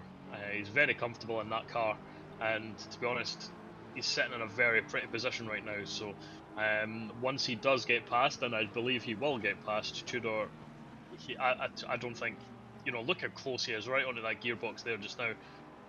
Once he gets by, I think he's just going to disappear into the distance. Yeah, 100%. The hard part is getting by. That's the problem with the circuit, is it's not an easy one to just get by on, you know. Definitely don't enjoy it when I did my race here earlier. Like I said, the rain's going to get worse. The forecast is saying that, you know, within the next 10 minutes, there's going to be more rainfall, which is going to, you know, reduce the track temp potentially. It's also going to reduce the grip these guys are going to have. If their ride height is too low, they're going to be finding themselves aquaplaning as Tudor makes a mistake going into that. Oh no! Big smash, Ogden. Poor guy. Mistake from Tudor. Snaps into the side of Ogden. Sorry. And then no, Ogden, you've made it worse. No, Ogden claims mullered, and I believe that was Blues as well. Everyone just slipping through now. Ogden, poor guy. I feel for him, but then he made it worse. Yeah, definitely the initial incident was no fault of his own, but yeah, the follow-up. And that car is completely mangled. He's going to need to come into the pits, and he's just past the pits, so he has to do a full lap with this car. Yep. The front bumper is barely staying on there. That's mangled. He is going very, very slowly right now. You got to feel for him. So I never said he was going to win this race. That's not on me. Oh, I just realised that's on you. That is absolutely on you. Okay, Barnett and the wall as well. Where's that happen? Oh my word, yeah. Just out of the chicane. Watch the rejoin. Watch the rejoin. Still Watch the rejoin. Oh, Barnett, you might get a slap on the wrist for that one. Yeah, I think he's lucky that Mullard took that run. Yeah, but he took the run because of Yeah, Barnett, so exactly. yeah, he might still get the slap on the wrist. He would absolutely Let's better move deserve up. it. Dice. Dice is making a move on Brophy right now. He's probably not Trying going to make it. it stick, but, you know, oh. Definitely went for it, and that's what we like to see. Man, everyone, like, I love how we said at the start of this, it's very difficult to overtake, and people will just be like, watch this, look at this, Yarmilo now making the move on Tudor. Tudor breaks a bit later, regains the inside, and claims P2 once again, but look at all this battling, this is great. I know, and then you got Brophy now seeing that window open and started cracking the nose down the side, almost goes into the back of the McLaren, but look at the Yusuf Dice as well. This is just carnage of people just constantly fighting, but it's the right carnage, and now it's about to become the bad carnage. Dice went off the track, Brophy went off the track. Nobody died, though. They kept it all together. That boat is definitely made for sailing here on this circuit, and look how close they are. There's going to be sends left, right, centre. The Porsche tries so desperately. We're effectively 3 wide going into the death chicane. That is Dice who decides to back out. That has actually caused... Oh, no, Brophy!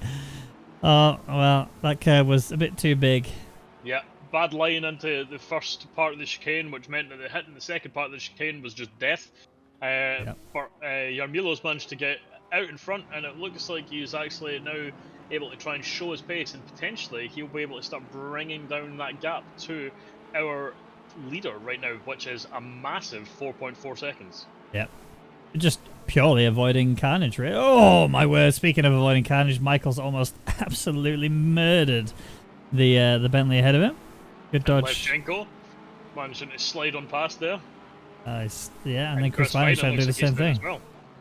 Or trying it at least. Coming into the final chicken. Side by side. No, he doesn't. Oh, but here comes Jonas Hakala as well, nearly clipping the back of Chris Vine, and these two have been close all through the last qualifying and the start of the last race, and now here they are again, side by side, as we've got... Chris! Oh. Chris is drifting. Oh, he's been nudged! No! That was the most minor of touches there. Yeah. That's so heartbreaking for Chris. The thing is, Chris was already drifting through that corner the whole time he was going through T1. If I had a replay available, I guarantee you his steering wheel was pretty much to the right, holding on for dear life. As Levchenko, he's feeling... Look at this. He's feeling feisty now. Is he going to take the outside line? No. He's going to have to just go for the cutback of dreams. Cutback of dreams might even work. Levchenko, you beast! What an overtake! Michaels was just caught napping. Oh my word, Levchenko, take a bow, mate. That was fantastic. And then he bowled it.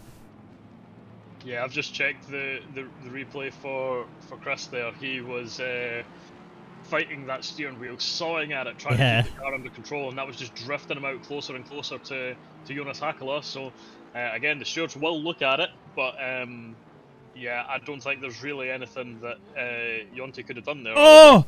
No! Michaels is rotated. Sorry, Tudor's rotated, not Michaels. Tudor gets rotated. Levchenko, I think, had a bit of touch there as well. I know that Jonas Hakala did. He's definitely got a bit of front end damage to that Ferrari. Doesn't? Oh, it might be affecting him. He looks a bit understeery there. Here comes the Porsche. Is that Povolitis? It's Povolitis. Yeah. Our previous race winner up to P6. Yeah, he's making it, well, P5. P5, sorry, yeah. He's making it move, but Jonty looks like he has managed to slide on past and reclaim that position. Yeah, that, you know, he's showing great skill, you know, what a debut he's having so far. Oh, yeah, yeah. My worry is, though, is that we've seen some really solid debuts this season, and then it's just been one of those ones where they crumble off in the next couple of races afterwards. Like they're just taking take the foot off the gas and champagne gets to their head. Yeah, exactly. We'll see. Povolitis, though, definitely impressing me with his ability. I'm assuming his, and it's a dangerous game. Barnett with a damaged front end on the back of Joe Hayes. Go on, Joe. Joe's just completely ignoring that chicane. He's just dodging all of the curves.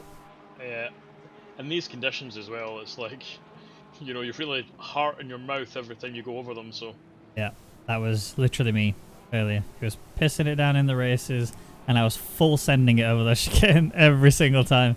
And every time you go through, you're like, please God, don't die. Please God, don't die. Please God, don't die. I think I only nearly died twice. you need to up your game. Come on. I killed someone. How much more do you that's want? better. There we go. Happy days. I say killed. I only I give him the most gentle of touches that rotated him. Stewards, we heard it here first. It was a confession. Murder. There's been a murder. I killed the man. Lovelitis. You thought you could get away with trying to steal my pencil. Literally no one is going to know where that's from, and it makes me happy. Anyway, back to the racing. I almost killed my keyboard again. Oh no. Moving my drink away. Can't teach an old dog new tricks. You can break old keyboards. Joe Hayes, under the pressure from Ban, still is also trying to attack Fredrickson at the same time. So you got to bear in mind, and they've got Appleton ahead of him. Oh, Joe with a defensive move. Ban is going to look back. That's a double move there, technically, I think, from Joe. He might get in trouble for that, because that's a big lunge as well. That's contact. Joe into the side of the Aston of Fredrickson. I think he might be in trouble. As a double move, because he was technically going for attack, and I was countering the defensive move from Fredrickson. So that's a hard one for the stewards to decide if that was a defensive move or if it was an attack. If it's an attack, it's completely fine. But that was such a late dive, and it's caused a little bit of contact. And yeah, I wouldn't be surprised if the stewards have a thing or two to say about that. Yeah, yeah. Side by side here, Ban. He's really giving so much room and respect to the drivers around. That is, who is that? Is that Fredrickson? Yes, it is. Is drag racing currently up towards that final chicane. This should favour the Ferrari, I believe. And it does look like that is the case, yeah. He just ate those curbs. Oh yeah, you have to. On that last chicane, you have to. You just can't take the right-handers curbs. Yeah, those ones, yeah, that's a rip. And Levchenko is caught up to the back of Dykes.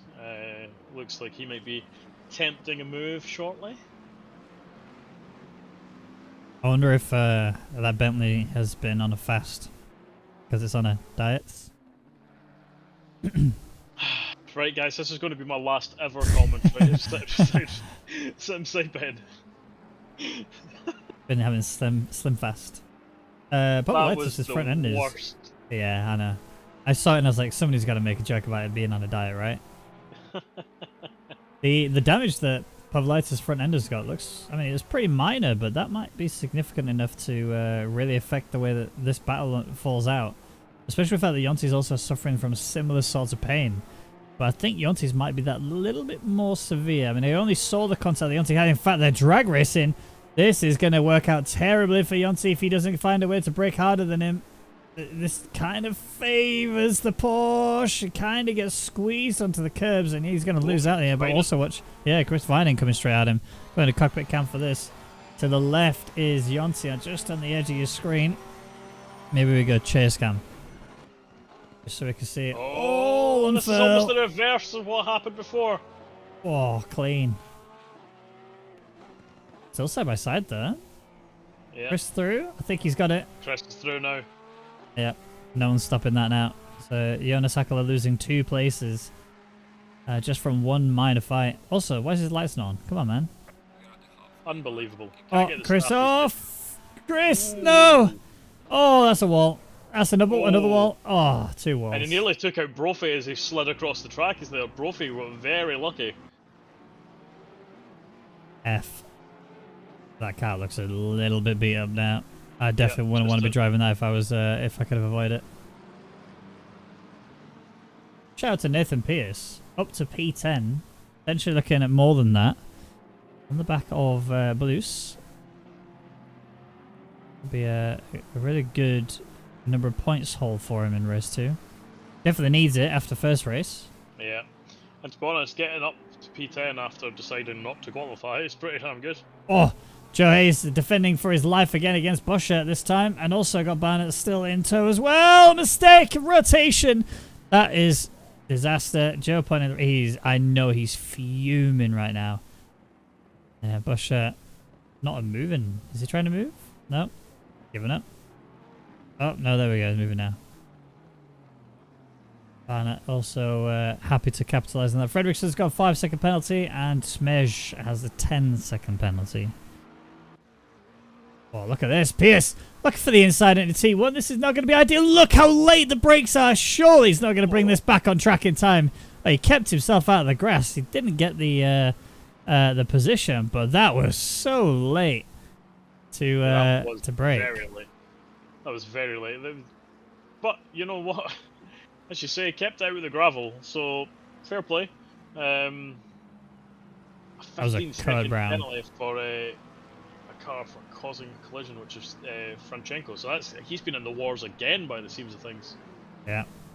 2 races back to back where it's just been pain and agony for him. Yeah. Oh, it looks like he had kind of multiple incidents with 195, which is a car I can't see. 195 is Parties. Parties. Where is Parties from? Is he left? Oh no, I see him there. Still there, P20. Yeah. Is that Poland flag? I think it is, right? I can't even see the flag, so I'll just say yes. White. So there's 2 colours. Split down the middle. White top, red bottom, which I think is Poland. Yes, that sounds about right. Oh, Jonas Hackler under pressure from Brophy again. It was Chris Vining who passed him earlier. I think the damage is just affecting him a bit too much now. That front end that he got.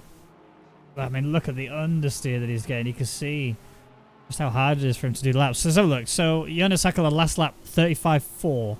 He's currently slower than everybody ahead of him except Jaromilo, who was just a 10 slower than that last lap. Brophy on a 34.8. So, you know, yeah. Oh, he's gone for a move down the inside. Beautiful calculation there from him. Yeah, I think Jonty's car is just a bit too broken. A bit too Brock. Bit Brock. Bit Brock. You know what this is going to lead up to, though? Go on. Once again, Jonty being hunted down by Michaels. True. We haven't seen it. What is this carnage that's going on here? Oh, a bit of a touch between the 2 McLarens. Let's see exactly who that is, but there is a massive gaggle of cars going on here. I actually want to go on board with Hansen. Oh my word, he almost goes into the back of him. That could have been seriously bad for him there. Let's go into the cockpit cam here of these guys. Watch how they're going to attack this. Into the inside, the Ferrari is off. Hansen's going to gain 2 freebies. If he can get his car stopped here in time, I think he's left a bit too late to brake. Actually, never mind, scratch that. He did keep the car all the way through there. So a couple of places gained for him. Happy days. That is Smej and Landreth. But still P20. Still got so much more to gain than that. Oh, never mind. He might even get another one here. Look at this. This is a beautiful onboard. These are things you like to see. Soaking wet track in ACC and an onboard of a driver who has the talent. I think he just needs more time and practice to unlock it. Yeah, he's doing well. You know, as we say, these conditions are not easy. No. Not easy in the slightest. Track is very, very moist. And he's doing great. Oh, bye-bye, Lexus. Oh, and a Spinale. That's Gasket.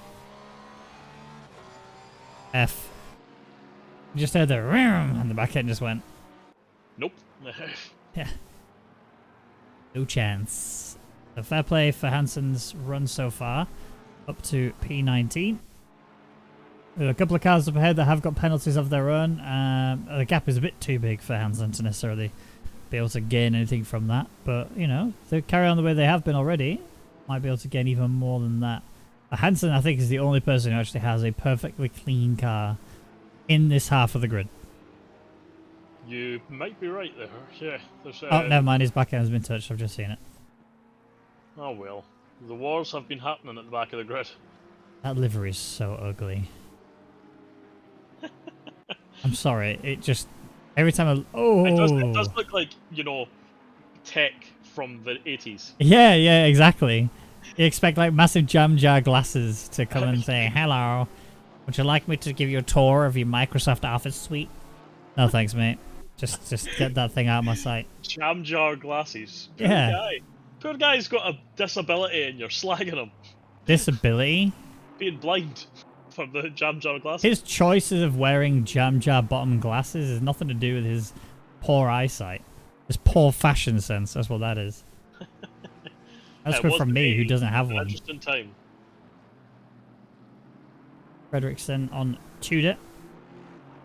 Does have a 5-second penalty to his name though, so even if he does get in this position, he's going to need to then pull a pretty sizable gap with 8.5 minutes to go. Looking a little bit unlikely. What he can do though is scrap enough for that fight to really make way as Joe's mid boo boo and it's through. Is that what we're calling him now? Where is what? Joe's mid boo boo? Joe's mid boo boo. He's mid boo boo. There's been a few boo boos this race and last race actually. Yep. Sorry, Joe, don't hurt me. Jump the start. Yeah. Yeah, you haven't even roasted him for that. Yeah, I will. I will absolutely roast him. Oh, I know you will. Tomorrow. I'll wait until tomorrow so that I've, slept. Fair enough. Once I get started, I'll keep up all night slagging him. So. Where's the... Who is that? P27, which is Ogden, who had the most beat-up car I think I've seen so far this week. And I've seen some misses. Speaking of Jumpstart Joe, Ogden's hunting him down right now. Yeah. But obviously, it's not even for position, because Ogden is a lap down, so it's not going to matter to him. But Jumpstart Joe looks like he's going to get overtaken. Overtaken. That's just evil. It's gonna stick. It's gonna stick. He is gonna hit. What? Had a little bit of a bump and grind with Ogden there. Just a little bit, but Ogden's now making the move, and Joe, kind of had a little bit of a snap, and then just decided to let him Ogden go rather than potentially clip him. But that was almost death. And we've got more death in front actually for Beauchart. He's very not good right now. But a little bit of a gap, he can get back onto the track. Who is that? 290 is it? 790? I don't remember what that is. It was Beauchart, yeah. It was oh yeah. Yeah, sorry. Yeah. The one you were just talking about. Yes. It's okay. I understand you don't listen to me. Sorry, what you say? I won't listen. That's Jumpstart Joe. I heard that one. Poor guy. Penalties are coming in thick and fast. Look at this. Blues has got a 10-second. Fredrickson with a 5. Joe Hayes with a 5. Tmej with a 10. Franchenko with 15. Viniecki with 5. Anybody up near the front? Nope. The top 9 are all good. At the moment, anyway. Still time for that to be fixed up. But we got to give a bit of a shout out to Vinogradov, Fair play on the in his debut as well. Second race. Get himself a race win. I mean, there is still 5.5 minutes to go. And I've just put him in the dirt. What happened the last time we said someone was going to win this race? Well, let's go on board as he dies going into death chicane. Right here, now that I've jinxed him. Bonk. Oh, when he hit that first curve there, I actually thought he was dead. My back end did a little bit of a slip and slide. Oh, going Yosef Dietz. Little side by side, cheeky battle between him and Yarmila, who we know is not afraid to go late, and the contact rotation. Gonna have to cut the curb. Do you give that back? I mean, I think it was probably. It's hard to say. Like Yarmila looked like he broke late. I think the move was already done, and Yarmila broke late. I don't think that's Dykes' fault. Agreed. I think he should keep the position. Agreed. Confirmed. Alright, have a look around. Any other places that could potentially be snatched away? Yeah. A little bit close now. Thoughts on Schultz's livery? I like it. Alright, yeah. Yeah, I like it. Alright, it's not bad, Seen worse. Yeah. Not sure about the purple or magenta or whatever the colour hot is. magenta / hot pink. It kind of reminds me of Bumblebee, except not quite. Autobots, assemble! Roll out. I feel bad because last season I gave the Lambo a bit of a go. And I moaned about it non-stop. And then I learned that I was setting the car up like an idiot. So I kind of want to return to the Lambo. Oh, that was a cheeky cut there from Landreth. There's a chicane there, mate. I kind of want to give the Lambo another go just to see like what I was doing wrong with it.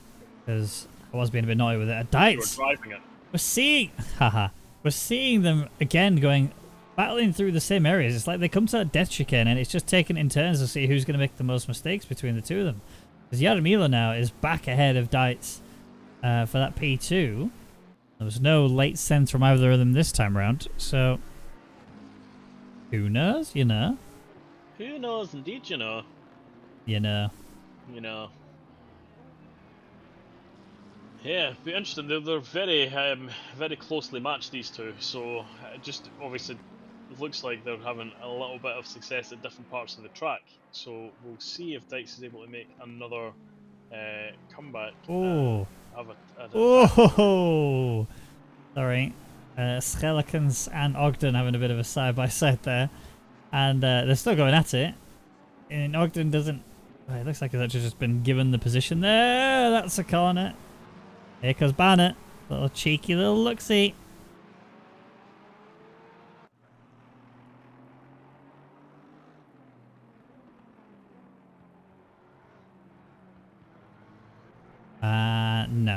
No carnage. Barnett's still here though. And he has very much got a beaten up front end. Actually, Schelikens' car looks pretty clean. I don't think he's had a trip to the pits. But it does look like he's had a nice, fun experience so far today. I think he's honestly, a lot of his issues have been his own. Yeah, potentially. The car does look okay. Joseph Dites and Yarmila going at it once again. Same area of the track. I actually don't even... I think Levchenko might even be able to get involved in this if this continues. I mean, we have only got just under 2 minutes to go of this race. So we're talking about maybe another, depending on where race leader is. I actually don't even know where race leader is. Is it just... There's only a couple of seconds up the road, so we might... Yeah, I think we got one more lap after this one. Yeah, definitely one more lap. Alright, alright. Alright, alright.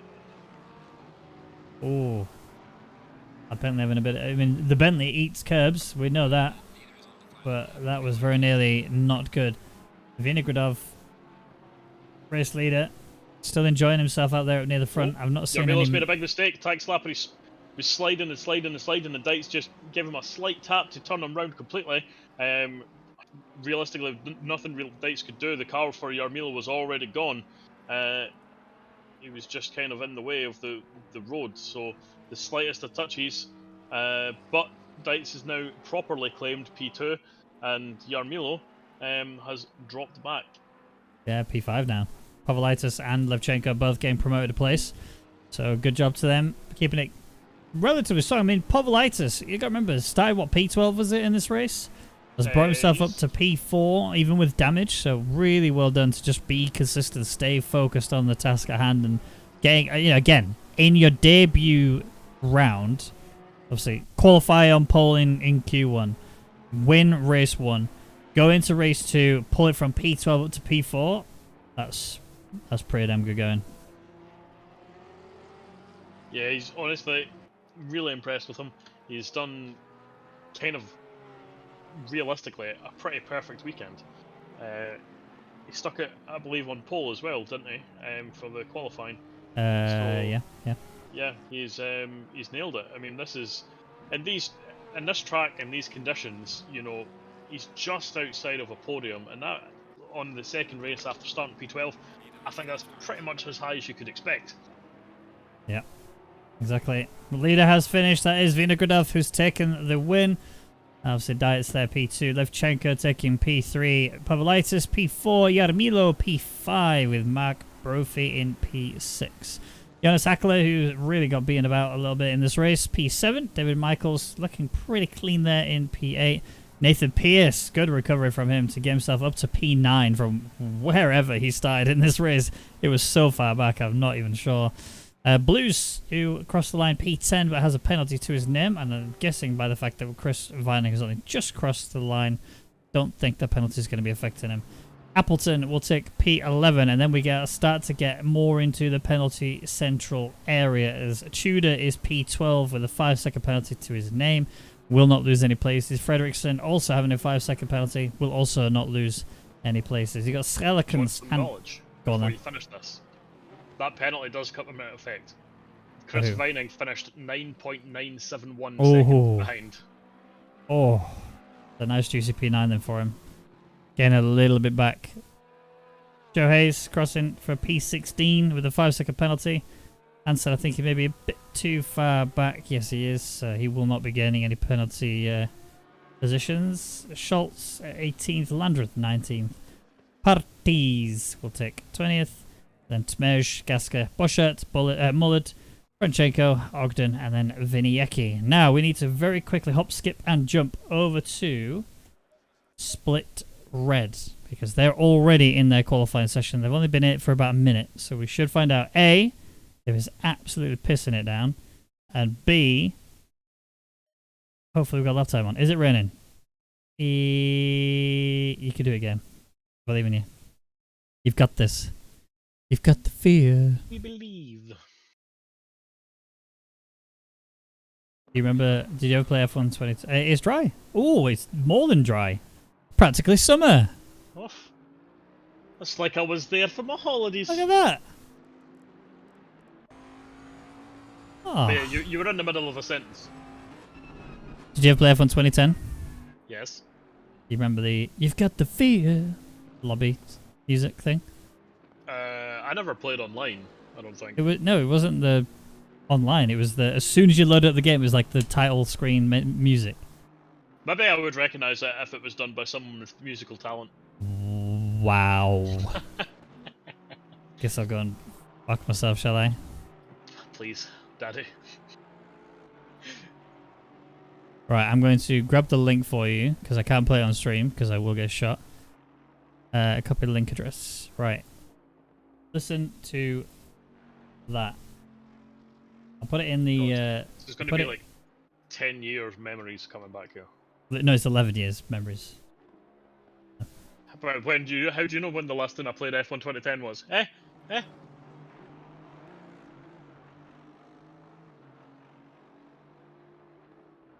Got the fear.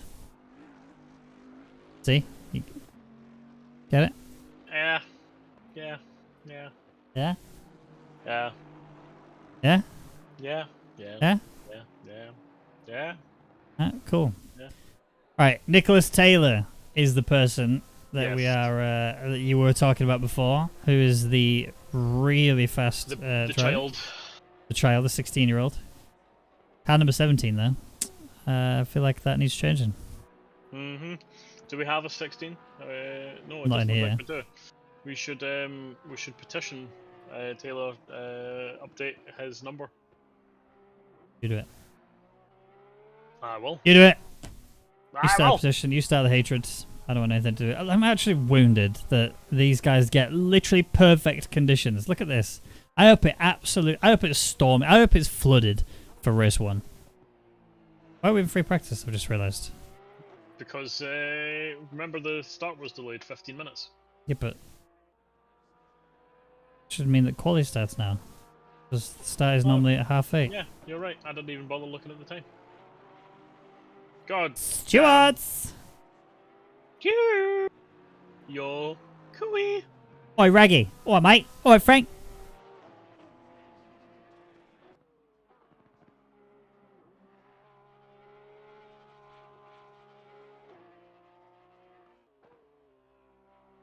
I'm waiting for whatever the Oiraggi's for. Yeah. Come me too. on, you can do it. It's maybe worth it. No swamps, please. Oh, yeah, because I said flooded. I hope it's a swimming pool for you, Frank. I hope you need inflatables just to get around the track.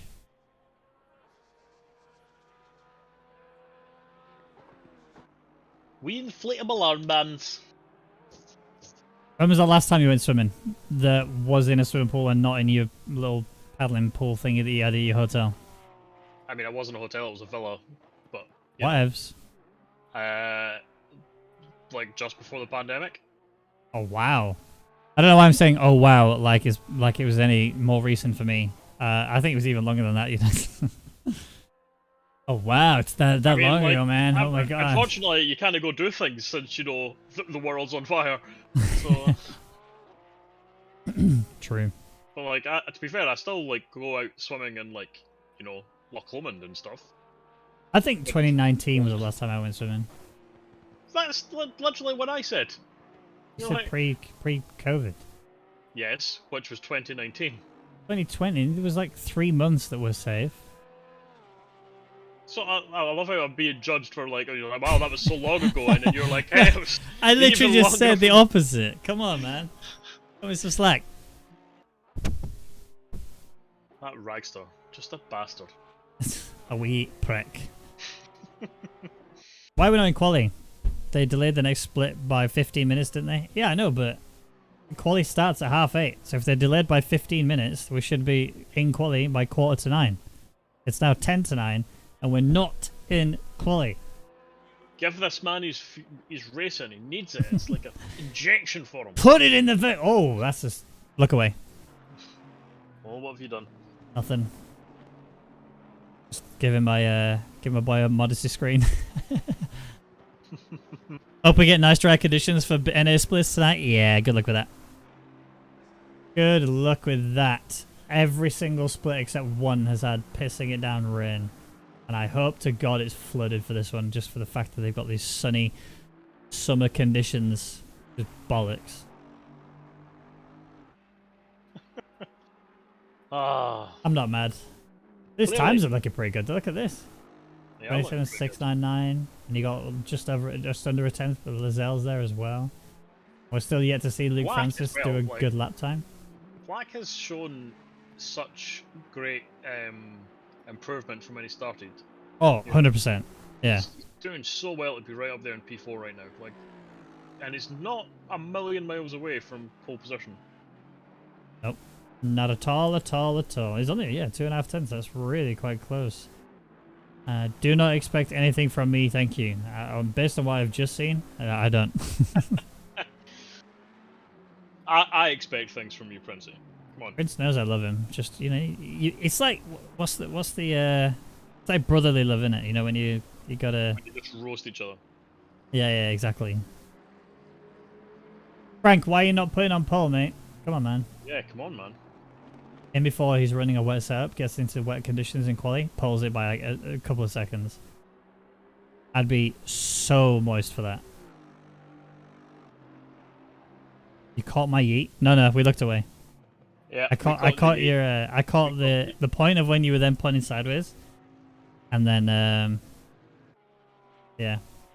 He decided just really to not expose your shame and hid the camera. Yeah, I just tried to hide all of the pain that you'd suffered there, Princey. You are more than welcome, mate. Say thank you.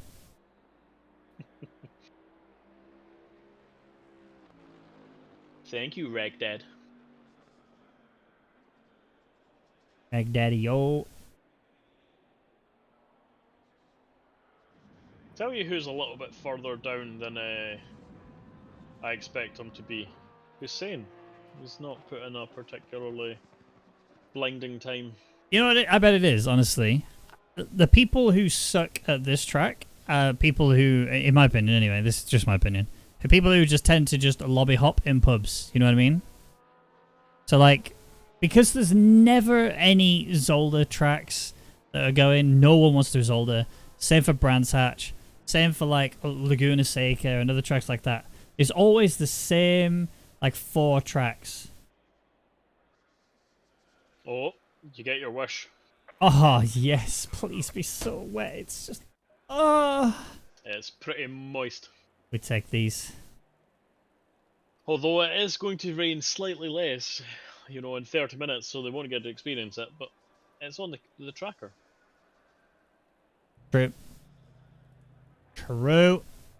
let's go on board with so do you remember when I said, right, that we're expecting, Luke Francis was running, I'm just purely guessing because I almost guarantee you this wasn't what it was. He was running a wet setup in quali and put it on, he's going to put on pole by like 2 seconds, right? Right?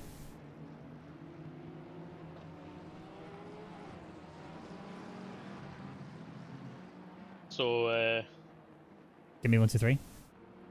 I will tell you right now that it's going to be my boy Taylor. Okay. Taylor, Oh my, look away. oh dear. Oh dear, oh dear, oh dear. Oh dear, oh dear. Oh dear, oh dear, oh dear. Oh dear, oh dear, oh dear. Yeah, I'm going to say Taylor's going to put it on pole, and then we will get Bauer and Saturday. Saturday.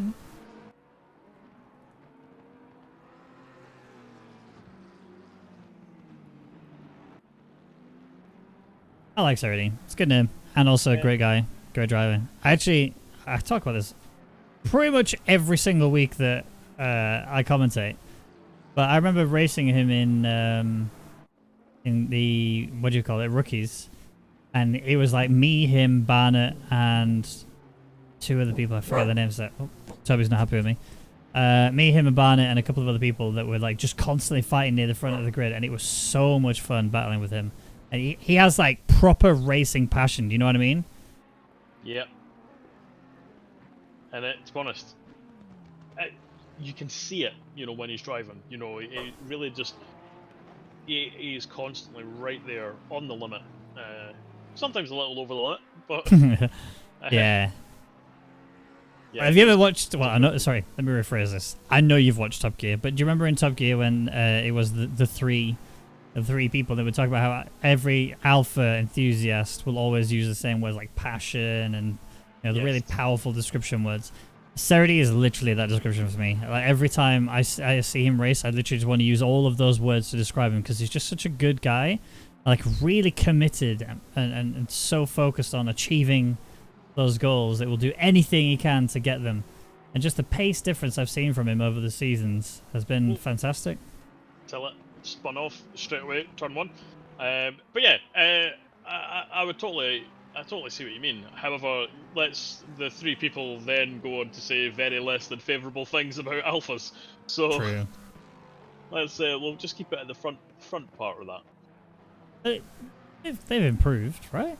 Like they nowhere near as breakdownable as they were before. And it's the same for Fiat. Oh yeah, but it's the same thing as what they're saying though. It's like, you love the alpha regardless of how shit it is. True. But you kind of think that it's kind of like Lambo's being ferocious and fiery, that when they lose that, it's like, it's just another car. If an alpha starts being reliable, does it become a car that you're like, Hey, I don't love this anymore because I can use it. because I can actually use it, because it's practical now. Yeah, it's true. Alright, we got just under 4 minutes remaining of the qualifying session. It's Verts who is on pole right now with a 34.0. 8/10 clear of the next closest driver, which is Joseph. Although we are still yet to see a lot of people put a time on the board. Now, even though Verts has already put that time on, is currently still up on his delta. Yeah, he was 2/10. He's now dropped to 1. Daniel Josephs is, I was about to say, is improving. Yeah, he was. He looks like he's just dropped a little bit. Oh, no, man, he's still improving. 4/10. Yeah. I don't know, it looked like a weird glitch, because I saw it as well when it jumped to it was under by 32 seconds. I was like, I don't think so. Taylor, though, he's slides on into P2, which, surprising that he's off. But weirdly, Taylor actually has a faster Sector 1 and Sector 2, and Verts doesn't even have the fastest Sector 3, but he still slides in P2 over a 10th behind. That's how much he messed up that third sector. So I expect to see Taylor gain those positions in those places and slide himself all the way up onto that pole position.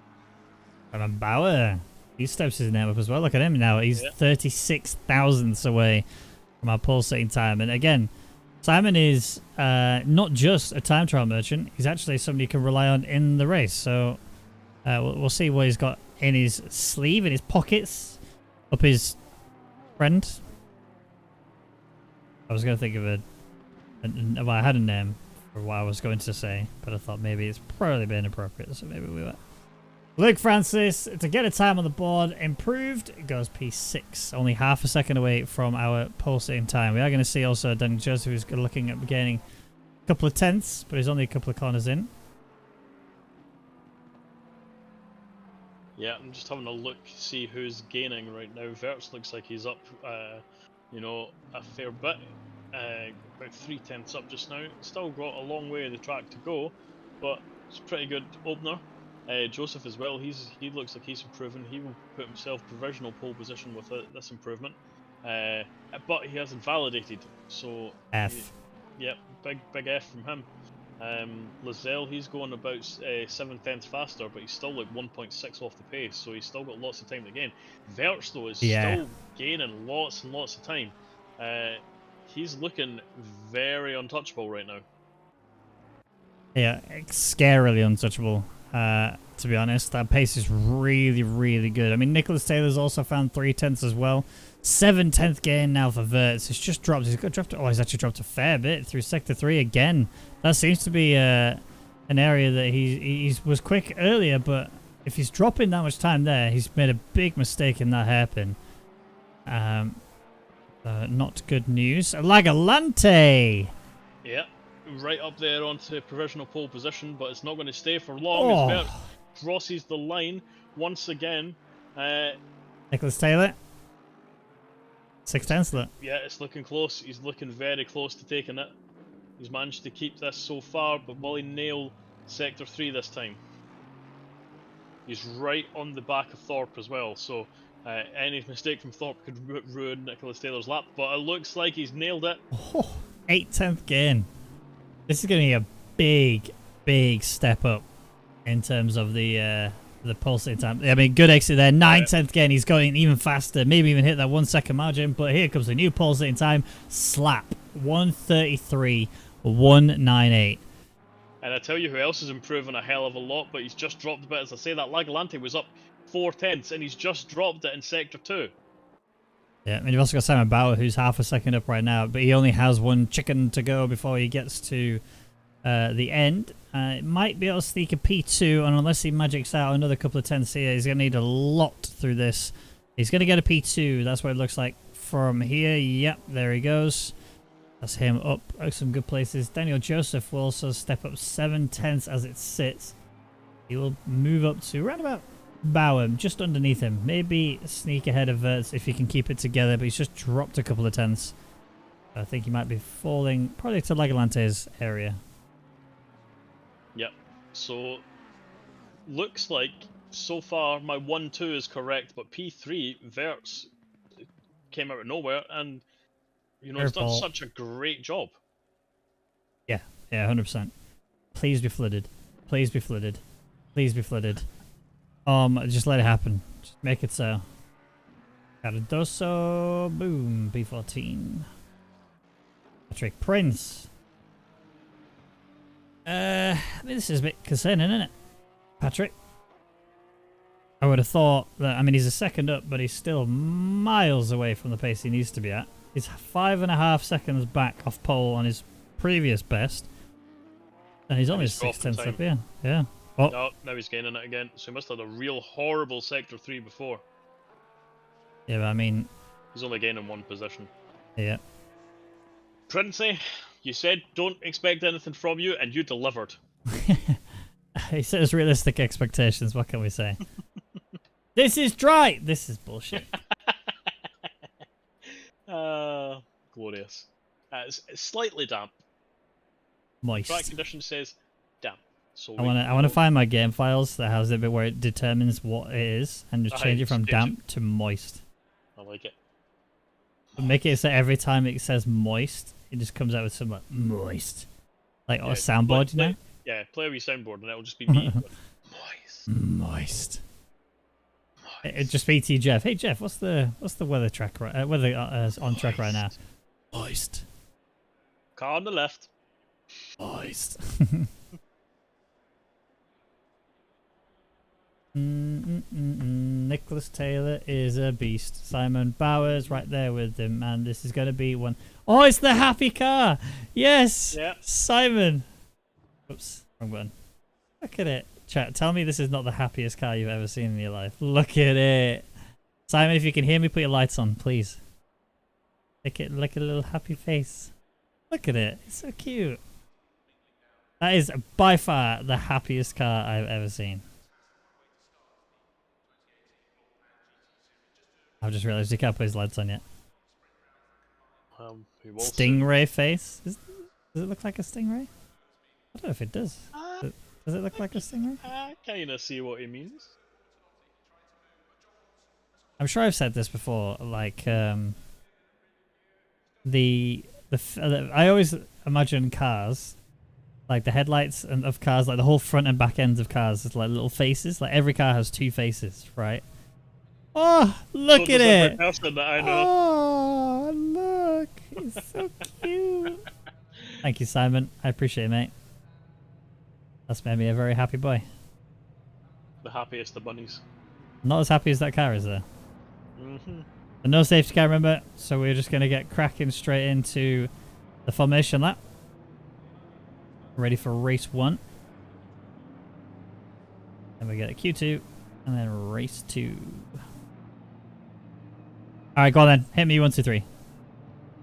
Taylor Bauer. To be honest, actually. Taylor Verts Bauer. Oh. Oh, you gonna do Bauer like that? Yep. Alright, I'm saying this. You ready? You're gonna say Bauer. Taylor. Nope. Lagalante. I'm gonna say Bauer. Taylor to be nowhere near the podium. He said this before though, and he delivered. Yeah. So he could thank me later. 20 quid in my pocket later, please, mate. Please, mate. Alright, let's have a look. So on a serious note, Bauer versus it could be Lagalante. It could genuinely be Lagalante. Yeah. But it could also be Luke Francis. I can't believe you're doing my boy Taylor. That's just unbelievable. I think he's gonna do himself, honestly. I'm just thinking that death chicane is just gonna claim him.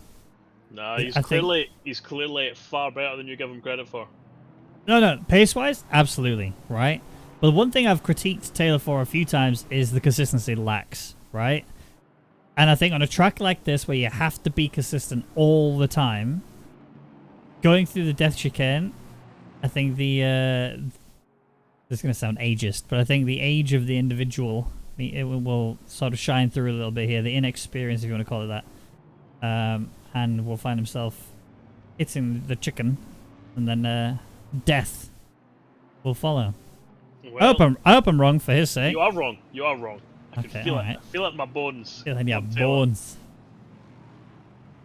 Alright, well I've gone. I went Bauer versus. I think I said. Did I say Lagalante or Francis? I think it's Francis, right? It could be either. You never actually gave it. Alright, I'll go with Francis. I'm going to go with Francis. Oh, And you went Taylor versus Bauer? Taylor versus Bauer. Alright. Well, we are coming on to the home straight. We almost had a Spinella there from Taylor, but, you know. Well, it looked like It's just teasing. It's just teasing. Bauer. Just teasing. Power, Bauer! Alright, for race 1 then of Split Red, the lights will go out pretty quickly here. There we go, we are away, and already Bauer's got a great start. Actually getting alongside of him before we even get towards turn 1, but he will lose out because there's just no way to be able to stick it around the outside when your tyres are ice cold. I can't hear you. What's cool than being cool? Lagalante, go on, all the way around, go on. He's not going to make it. Oh, they're so close, side by side. They're still going at it. This should still favour Daniel Joseph, and it has. He's back ahead and into P4. But my word, that was a squeaky bum moment. Yep, squeaky bum moment indeed, but, you know, very brave to be doing it in that point in the race. And yeah, you got to make these moves stick and go for them. Oh, Daniel, my word. It looked like the back end was about to just disappear from him here. And look at this little three-way fight we got going on. Cerity trying to fight with Luke Francis. He's going to have to back out of it because tires, again, still very cold. No grip in them. He has to mind a bit further back as well. That is Adam Silver trying to also attack Cerity as well.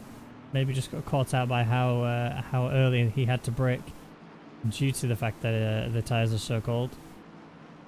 And obviously, if you get into the aero of somebody as well, the dirty air can really affect, especially if you're in a McLaren, can really affect it. But go on, Luke. He's going to go for it. There's also Daniel Joseph who's off the track. We have 3 wide, 3 abreast, and nearly out of death. They're still side by side. A bit of a touch between the two. Just a bit clumsy from the 3 of them there. The 2 of them there, sorry. And Daniel Joseph is through. Big send from Adam Silver. Looking onto that Bentley. Bit of contact between them. That's over the curb. More contact between them as well. Christoph Holzer might be able to sneak into this situation. Although that is Christoph Holzer. Yes, Never mind. Yeah. He's getting 2.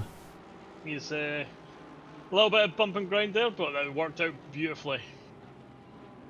There ain't nothing wrong. And a little bit of slide there from Silver, and that top of him is now managing to maybe make it work. But Oh nearly running my! into his teammate. This is very close between these two, and now it looks like he has made the move stick as Silver goes very wide. 30 and Holzer continuing the scrap. Holzer, our boy McFriedlich. What a beast! What an absolute machine! Still, I still wake up and pinch myself, be like, wow, he drives with a controller. Yeah, I know, right? Crazy. Oh, Daniel Joseph again. Yeah. And now That's he's losing enjoying a lot of himself. positions. Yeah. Tell you who's not losing any positions though. Go on. Nick Taylor. If you look at the clock in the top middle of your screen, it says 27 minutes and 18 seconds to go. It's fine. It's fine. Got plenty of time to Fine. commit Harry Carey. Come on, Simon. Hurry up, mate. Take the win.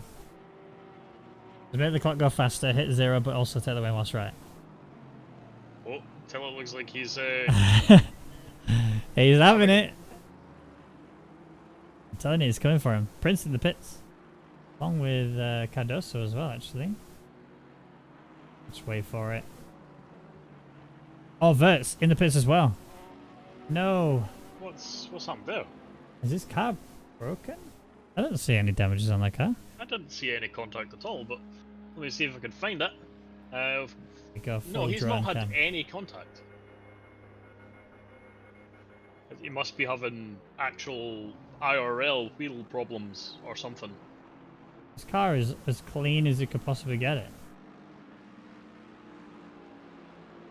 Crawford's in the pits as well. Yeah. What's Dodge. happened with these two? I don't know. I like they've had it coming together. Yeah. Well, that was a bit of a cut there. Yeah. 10 second penalty. What was that for, do we know?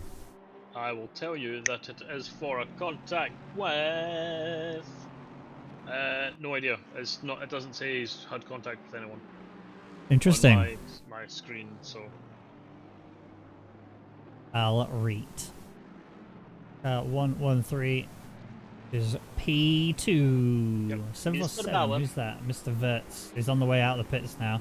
But whatever issue he was facing, he is now rectified. I don't know what it was. Yep. But unfortunately, it has cost him a full lap. Yeah.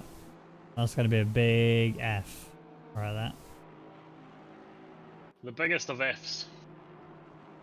Zolder Hussein on the back of Lagalante. This is quite a fierce fight we're going to start seeing here because, again, these guys, two of the most calculated, aggressive drivers I've seen in quite a while. Often they'll go for some big boy sends, but they will be, properly marginalized and make sure that they're not just hit and hope. At the same time, I have seen both of them actually commit some pretty brutal attempts. Yep. If they've committed some instance that would land them in the jail. Yeah. Although to be fair to both of them, they've also been involved in murders that were completely not their fault. True. So they've been in the wars last season. Noirs. In the wars. In the Navy. In the Navy.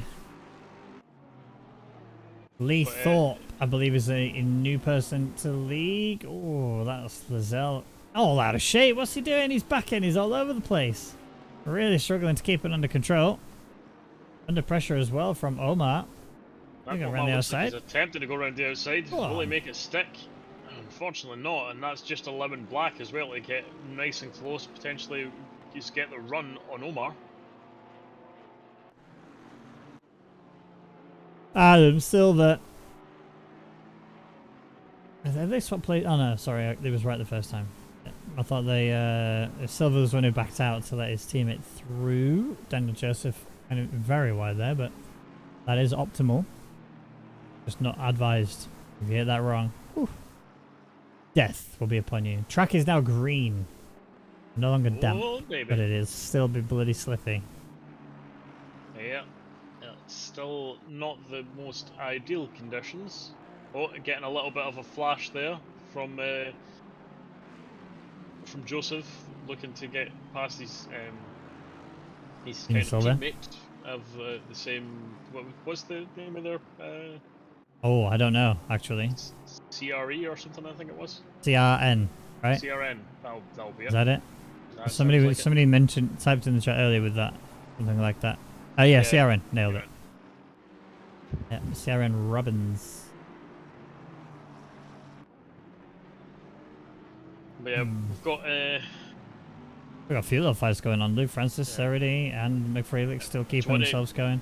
do you want to have your heart broken though? Go on then. Just have a look at the track map and see where Verts is compared to everyone else. He can burst in for. Oh wow! It's very upsetting. You're literally just driving for the sake of driving there, aren't you? Yeah, very upsetting. We don't even know why, as of yet. We still don't know why he had to pit. It's And oh, Topham's in the pits though. That's not ideal. What's up in there? Do we see death and destruction again? Another one. Literally no damage. No, there's no mandatory pit stop. I'm very confused. Answers on a postcard, please, or in the chat. Either will do. Yeah, if someone knows what's going on, please. Fuel? Why are people not fueling? That's 4 people who. Oh, Serity! Oh my word, Serity's going to pull this one off, isn't he? Going around the outside into the chicken. Oh, he's not going to pull it off because Luke Francis is just that little bit better. Oh my word, that was so close between them. Very good, respectful driving from them as well. Hard fought. That's what we want to see. I think that was meant to say full tilt, but Yeah. it says full tit. How's everybody forgot to do the fuel? Come on, man. This is literally League Racing 101. I have done this, but not in a Yes, you league have. race. Never done it in a league race, I will say that. You've been in an endurance race where it's happened. It wasn't my fault. I refuse to Your take team? blame for that one. It was your team. No. I had an issue where Yonti forgot to change the driver to me and went back out again. Yep. Also, that in fact that happened. Both of those things happened in the same Yeah. race. Well, that was a like first 3 stints pretty much perfect. Final stint horrific. Everything went wrong. Mhm. What was it? You went from like a P2 to like a P6 or something. Yeah, exactly. Big Sag. That was in OOR as well. Yep. Oh, Silva in the wall Thanks. and not moving. Yeah, not moving at all. Not attempting to get back on track. Interesting. It is a sad day to be a CRN fan right now. 2 of your Yep. drivers are having some big problems. You know who's not having big problems? Shut your mouth. Mike Oh, Taylor. oh, that's a bit deep, Serity. Luke Francis. Oh, I don't think. Technically, he's got to give that back, right? That was definitely. Oh, he's giving it back. Yeah, good. This is what I'm saying about Serity. Look, nice guy, very firm, very hard driver, but will be, you know, absolutely respectful and abides the law. So, a good guy. I like Serity. Good guy. You can stay. Yep. Ooh. Thorpe backwards on the wall, out of the chicken. Chicken. It's not good. Not good. Oh, the death chicken. Yep. But it is a chicken nonetheless. What did you call me? Oh, as Saturday and Francis are having another bit of an argy-bargy. They've had a little bit of a bump and grind together there. But it returns as was. Francis in front, Saturday behind. Saturday again broke very late. Francis had to take a little bit of avoiding action, and as Saturday was coming back on, a little bit of a touch. Very hard fought this position is going for P5. But you know who's just showed up to this party? Christoph Holzer. Yes, sir. Is he going to get him though? That's the question. He can full send it over that chicane. I think the Lexus is also in a similar sort of position, you know, where they can sort of send it over the curbs. Oh, they missed that one completely. Yeah. He's really struggling with that car. Really fighting the back end. I'm just seeing Saturday, like, I don't know if he's just been really aggressive with the throttle or if he's just accidentally not set the car up correctly, but he is really, really not enjoying the back end stepping like that. Maybe even need to knock the TC up one just to sort of help with that smoother exits. But yeah, we'll have to see. Yeah. He's, I tell you what though, fair play to him, he is fully going for it. Oh yeah. Like I said, don't do any half measures here. It's double shots, please. I mean, if you're offering, I will happily take some. What we got? Actually, haven't what we got had in selection? Oh, I'm going out tomorrow. I got a date. Let's go. Oh. I got a date with the girl I've been going out with for 7 weeks still. I thought you were finally taking me out for some whiskey and. That's later. That's later. Just don't tell her I said that. Unbelievable. So you're trying to tell me I need to pre-drink alone? Yep. Rude. Who is Yonte, Carl come drink Tillett with fighting with? He is E8? fighting. Oh, it's Crawford. It's Crawford. Yeah. Oh, don't kiss him. Ooh. Not that there's anything necessarily wrong with kissing. Two dudes kissing, just don't make his car kiss the other car, because then we have real problems. 30. Is he done him? He's actually done him. 30 has managed to get past him this time. That's oh, he was going to go for an outside line to try and take it back. That was very close. You know, fair play from Luke. He saw a chance to try and take it back. He went for it. It didn't work, but at least he's still giving it. Now, it's the other way around. Now it's Serity who's going to have to defend, and Luke Francis who's going to have to send all of the attack, and he's going for a send. Go for the cutback of dreams. Get the acceleration you need out of it. Get a little toe, a little cheeky push. Nope, not going to get it. Good move from Serity. Yeah, very good move. He's made it stick this time, and he's stuck it fair. But, you know, we know Luke Francis is not going to give this up. Oh, and there you go, a little bit of a back-end step, and now he's once again just pulling out to the side, trying to make the move, but unfortunately he's just not got that initial acceleration, and Sergey just manages to hold on in that Lexus. Is really committing to it. Luke getting very close to the back of him. I'm struggling to find an area of weakness here for Serity. He looks to be stronger in almost every corner. Well, Luke may just have to sell. Oh, is he going to go for it? Oh, no, that's a back marker. Yeah, it's back marker. He's Omar wisely getting out of the way. As Hussein's actually. Oh dear, who's that McLaren? Car number 7. That is Cardoso. Needs to get out of the way.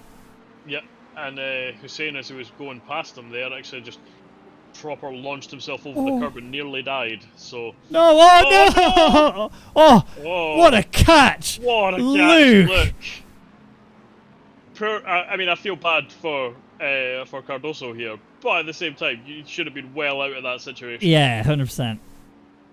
What a catch, Luke! My word. That is driving in the day worthy right there. That catch. Oh, 100%. I literally was like, he's gonna die, he's gonna be in the wall, and then he just like, nah, not today. Snatched it back and threw it back on track. That was beautiful. Oh, I'm happy with that. I'm glad I saw that.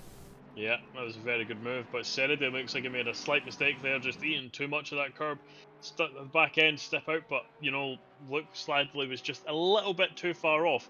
But this little battle here is now basically for P4, and not too far off this battle is Christoph Holzer, if he could catch back up to this, but he would also be dragging along Joseph and, well, not just Joseph, I thought Lozelle was right there as well, but that is one of the back markers. You made a rhyme. Did you hear it? I'm always rhyming. I'm like a poetic genius. You're like a Eminem. Yep. Beginning to feel I like mean, a rap. Smarties as Rap well, if, God. you know, you have them. Smarties? Yeah. What's Smarties got to do with this? Like M&M's, some Smarties. Ah. I didn't get this size eating apples. Why? Hey, you're the one that made the Bentley diet joke. Why? Yeah, but why did I miss it is more the point. Luke Francis, again on Serity though. Is he gonna go? He's cheeky inside. Oh, he's having a look. A bit later on the brakes, around the outside. Can't make it work. Get the cutback of dreams. Not gonna make that work either. Actually, is he? Because that's a really good run he's got out of that corner. A cockpit Just cam. not got the acceleration. Oh, we've got car number 8, Crawford, in the wall. And oh, please don't rejoin. Go, go, Nearly go, rejoined go, go. Black, but yeah, there we go. He's rejoined now, got plenty of space. That Lexus has got some acceleration, you know. It does. Some very good acceleration. Oh, Twitch there. Come on, Yeah. Luke. Have him. God, listen to this commentator. I mean, favourites. Favourites. this is great racing. You know who else is the favourite? Nick Shut your Taylor. mouth. I knew he 4 was gonna say seconds it. clear in I front. knew he was going to say it. I wasn't paying for it if he wins, you know. Because let's be honest, he's only winning because of me. Nah, he's winning because of my support. Mm-hmm. I imbue him with, you know, self-belief. It's got nothing to do with the fact that he's just crazy talented. What a catch again from Luke. You saw that? Yeah. What a guy. Luke's just making it entertaining for us. He's like, ah, Spit. these like this. Let's actually just hire him. Just send things to the fucking moon like that. I don't think the idea is sending things to the moon when they're sliding across the floor. That seems a bit dangerous. I mean, he caught a lot of air there, though.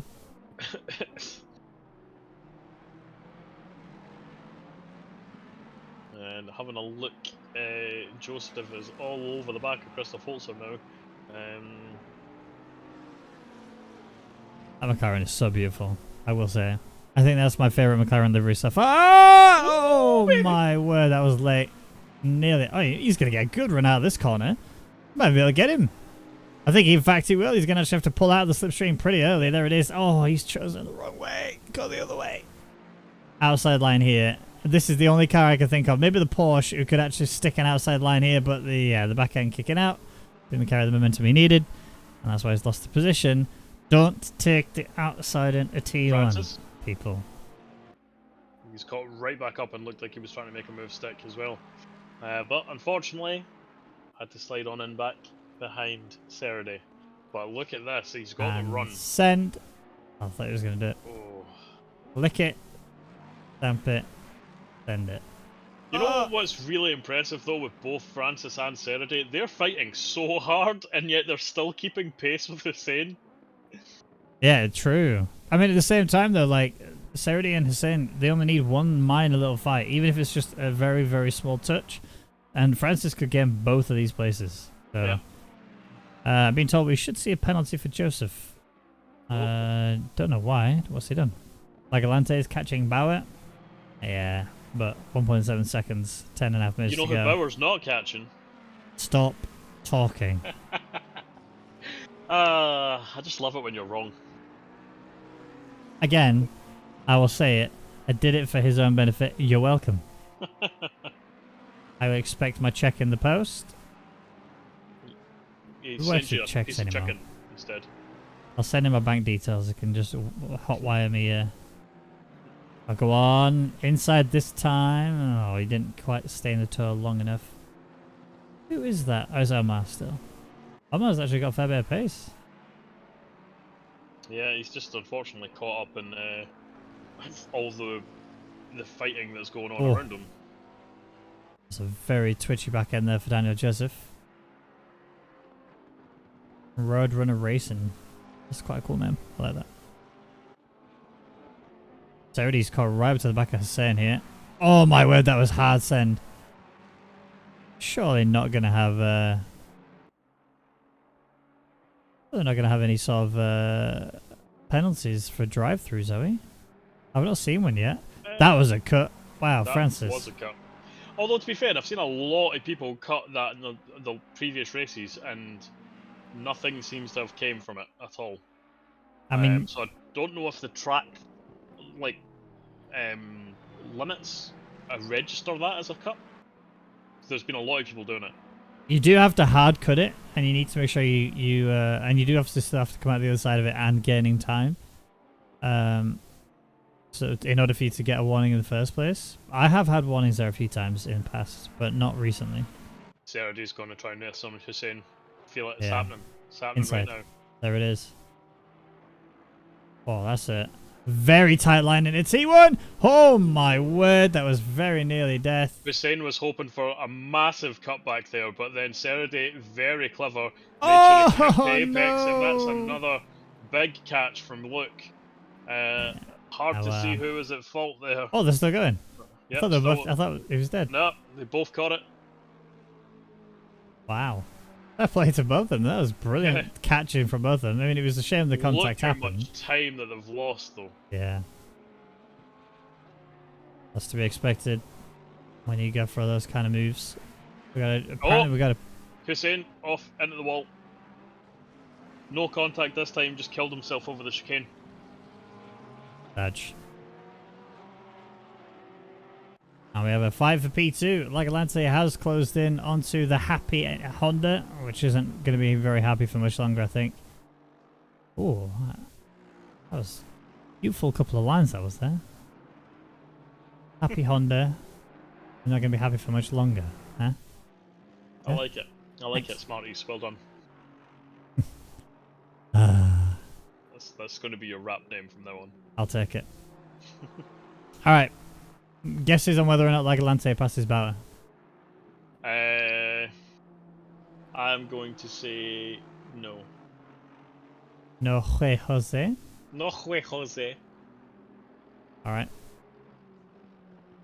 Well, we'd have to wait very long because I'm sure they're going to give it a good go. Regardless, Lagalante will have a good run out of the corner, but the one thing that car does lack is acceleration.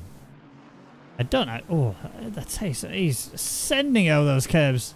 You don't even get him already. Look at how close he is to the back of Bauer. Bauer's under real pressure right now. Not going to be able to break later than him or go for any sort of send down the inside, but he will pass, says Robbins. Oh. No, if Gandalf's here, he will stop that, let me tell you. Fly, you fools! Well, I'm telling you, that's what Luke tried to do, didn't it? Mm-hmm. Yeah, Lagalante is. He should have been a bit more patient there. We tried to go a little bit too close and tight onto the apex there, and that's cost him a lot of time as Bauer just parked it, and Lagalante had to tap on the brakes. You shall pass. Go for it. Have a crack at it. A double day. Go on, Lagalante. Not happening here. Not No, happening. of course not. Miles back. Yeah, of course not. I was preempting it happening very soon. Kind of like what we've got with Daniel Joseph and the Christoph Holzer, who's still scrapping. Yeah, Is this still into the scrapping away. chicken? I was into one of the chickens. That's twice I've seen them have this exact same run through the corner. Yep. And I'm pretty confident, Stay unless left, Mr. McFriedlich. he's not going to get it. He's not going to... Oh, he's having a look. That's a break. They've not gone for it too hard. Very tight line in there because of the ruddy tuck. Oh, he's actually opened it up quite nicely. This is big. Outside line. Can he make that work? No way is he going to make that work. No, that would have been huge if he'd have pulled that one off. He's still there. He's just not able to get his car alongside him again. That, like, double right-hander, now triple if you include this corner here, just kind of makes it impossible to do. But, wow, that was a good attempt from him. Yep, very good attempt. Very, very good attempt. And he's right there still, so, you know, if anything happens, he's there to capitalise. Pace between them.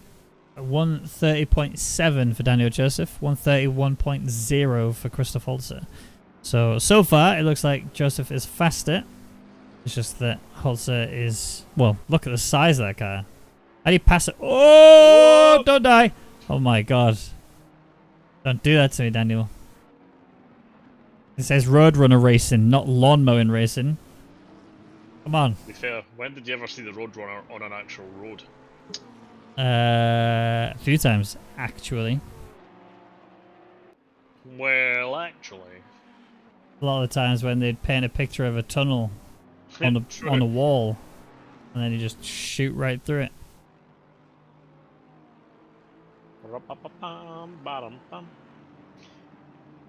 Looks like Lagalanti is going to make another attempt here.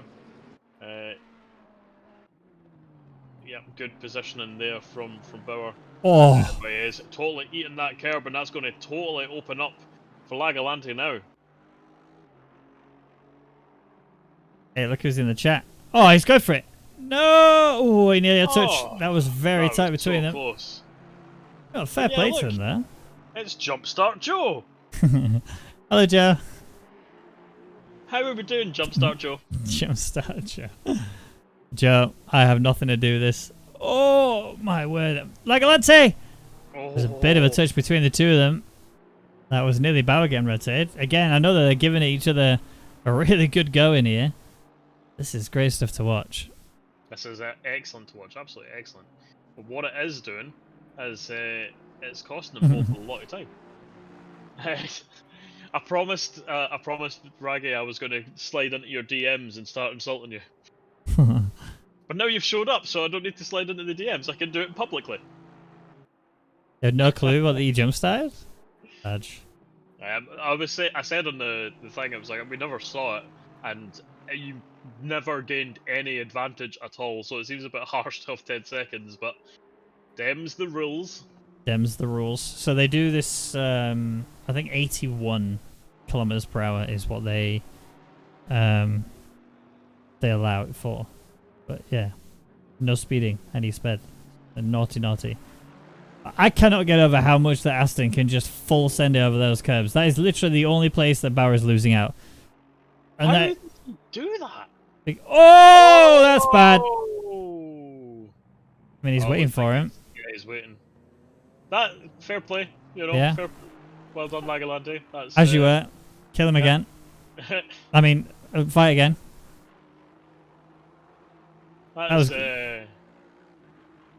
yeah, that was a big moment there. You know, you potentially could say it was a late defensive move, but at the same time, as the driver behind, you know, you've got to also be aware he was definitely still in front. So, yep, correct move, letting Bauer regain the position and continue this battle, and hopefully that gesture of goodwill is enough reason for the stewards not to get involved. Well, they go in again. I mean, they may not even call the number out for all we know. Yeah, true.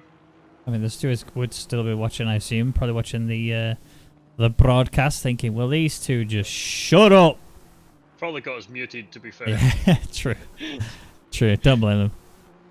Right, we're going to see a round two. Oh my word, that was so close. Oh. I'm getting PTSD watching this. Imagine how Bauer feels. Oh, what, he's defending. And through all this, Joseph's just managed to get Christoph Holzer. But Look, Joseph again. does have a big 10-second penalty as well. Oh. Again. I don't know how he can attack that. Oh, that was a little bit of a snap. Because the Aston is mental on suspension. Like Lance on the brakes when Bauer moved over, to be honest. I mean, I don't think even if the Alright, we didn't see that. I don't even think if the stewards were to look at it, they would have done anything about it. I think it was just clean. Wow. It was hard racing. Yeah. That was it, really. Nothing more. Very hard racing, but... oh. Wow, I didn't even notice. It's flown by this race. Time flies when you're having fun. We've still got Q2 and Q and race 2. Front, you know? Yeah. Yeah. Again, I really want pain for this, alright? You're welcome. What can I say? What's happened to Lagalanti? He's dropped loads of time. May have a bit of damage on the front. Potentially. Do you mean from yeeting over those curves? No, from yeeting Bauer. True. It wasn't that big a touch. But yeah, Okay. Christoph Holzer looks like he is also being attacked by Hussein now. But if he can maintain this position, he should also jump Joseph once again with the penalty, because Joseph has a big bad boy 10-second penalty, and Christopher Fultzer is a good boy. He's a good boy. He's a very, very good boy. He's a very good boy.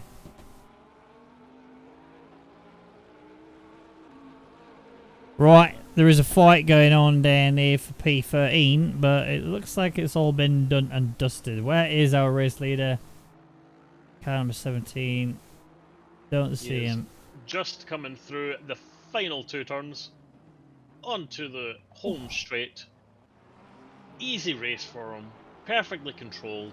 Shows so much experience for a 16-year-old. Wouldn't you say? Wouldn't you say the exact opposite of what you said 30 minutes ago? You're welcome. P1 is yours because of me. Enjoy it. And now Bauer to P2. And a P3 for Lagalante. Hard fought. Probably the correct decision to allow Bauer back through. Oh yeah. And yeah, the two lining up beside each other, knowing that they've had a really good battle with each other, and they're just celebrating together as Francis pulls up and comes P5. Joseph will cross the line at P6, but he is going to lose that and lose 2 positions really to Christopher Fultzer and Abdullah Hussein.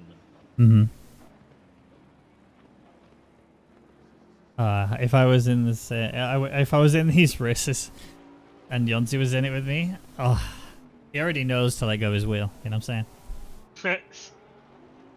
You're a monster.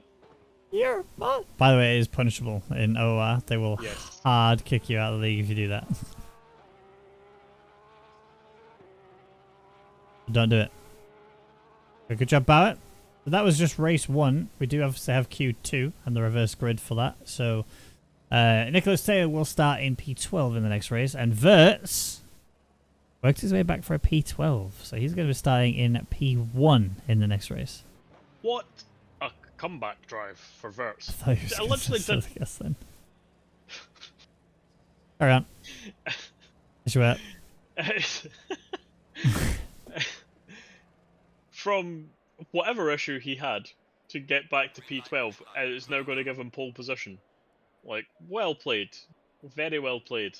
Because he was a full lap down. He was miles, like, there was 20 minutes to go and there was, like, literally no one around him. So, yes, we saw other people pit as well, so he would have gained a few positions, but he still had to be racing hard and racing fast to get himself back up there. Aye, aye. True that.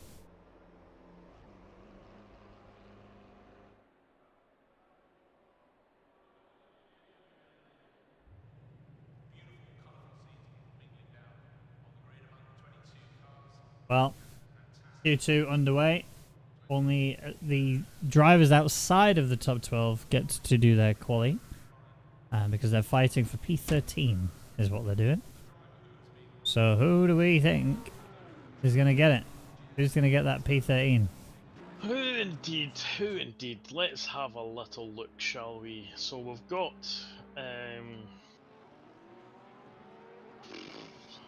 you know what? I'm gonna throw some back in behind Princey. I'm not. I mean, I like the guy, but yeah. I mean, I feel it. You know, I feel it. He's gonna surpass his own expectations. No, he's gonna do it. See if you look at the race results, actually, can I just point out that every single Porsche finished next to each other. Tillet, Verts, Prince, Omar, Crawford, all finished like line astern. What you're saying is Porsche is the worst car to have. No, because you know McLaren's finished behind as well. So only one of them. True, but that's a 50% behind. You know the Porsche. I'd be like, when you count the points up, I'm pretty sure they still get more. We'll see. We'll see. I'm gonna go as well. either Topham or Silver to take P13. I'm gonna go with Topham. I'm gonna back my boy. I'm gonna back Princey. Yeah. Hear this, Princey. Hear this. No faith in you. I have faith. Oh, yeah, I'm not even going to pretend. There is zero faith. You hear that, boy? Think about it. If it works the same way as it did for Nicholas Taylor, he's getting pole and race win in the next race. It's true. What was it, a 13-second lead? 16 seconds, I believe. Alright. God, Oh, it's one got up to me be down. correct, you know? It's got to be correct. It was 15.2 if we're being completely accurate. Okay, calm down. No! I refuse. This is heresy. Alright, well, we're going to get our first time on the board. Because here comes Topham. Our, So what is you will going at to least be... correct for a moment. Stop the count in 3, 2, 1. Now, stop the count. 1:30. That time's getting beaten. Yeah. That time's getting beaten. Yeah, it is. You might even see rain droplets towards the end of this. Oh, There's there Prince. we go. Stop the count. Look how... Close. Look at the gap. That's Look so at the gap. close. That's so close. I'm pissed. Come on, Crawford. Come on, Crawford. Pole. Do it. He's on Do a it. good run. It's not going to be pole. He's Be on a P4. fairly good run. He's on a fairly good Ready? P4. P1. run. Oh, there we go. Oh, See? that's what we On a like to good run. see. That's what we like to see. Still Good back, lad. Princey. Come on. What's happening? Where is he? It's happening. It's happening right now. He's gaining that 4/10 already. Because he can feel the badger imbuing him. Come on, Emma. Isn't it as filthy as it sounds? Boop. P2. Who's next? Car 27. Topham. Who is not gaining time. True. Prince is 3/10 improved. Still He not has been pro. 4/10 hovering- He improved. has been hovering about the pole position mark. Just needs to gain it in this final turn. 5, 6. 6/10. 7, 5/10. 4/10. Shooting babies, 3/10. driving me crazy, my obsession's And all he's with them lost damn rain. Still P2. He can keep going. He can keep going. Watch this boy. Yeah, but watch Watch Crawford. this boy. Watch Crawford. He's 4/10 up right now. Crawford's going to bin it. Watch him. Look at this. 3.5 tenths. Did you say he's going to bin it? Yep, he's going to bin it. See, look, No, look he at ain't. all that time he's losing. Yeah, look at it. Look at it. Oh, Crawford. Put it on pole. He was already on pole. It doesn't count. Make it a harder pole. Jesus Christ. Oh, it's raining. It's raining now. It's raining. raining now. Oh. Hallelujah. Crawford's getting pole. No Oh. one's taking it from him. Silva knocked my boy down as well. I mean, nobody expects the Spanish Inquisition. I think you'll find lots of Spanish peasants very much expected it. Come on. Cardosa. I want to see it. I want to see a pole. He's 8/10 up, which puts him P3 right now. Pretty good game. If this were Twitch, I'd be clipping all of this. Uh-oh. Oh, that's good. I mean, there is a clip function on YouTube, but it's rubbish. He's lost loads of time now as Cardosa. No one's going to be... Half a second. Yeah. And realistically, that'll be quality done. I wonder if they're going to skip it. There's only a minute. I'm sure they'll let someone try if they want to try. And no one's improving, literally. Yeah. The track is now greasy. Ah, Princey, I believe. You had it until the rain. I told you. Don't you blame You the said rain. Oh, look at him go. Go on, Cardosa. Ah. Was very far out there. Yeah. Far out, dude. Far out, man. Oh, Princey as well. Oh, there it goes in the wall. Big spin, Alice.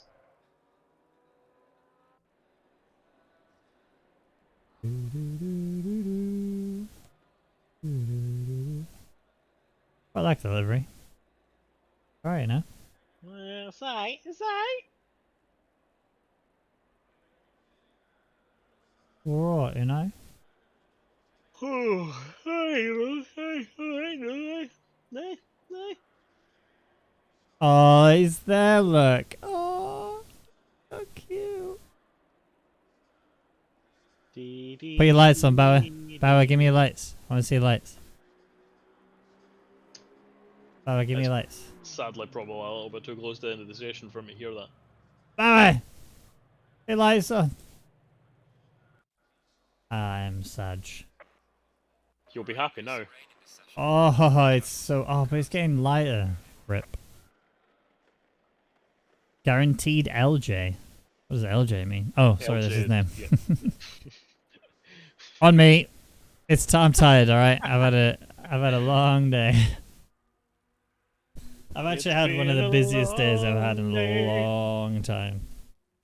Yeah. I know the feels. I know the feels.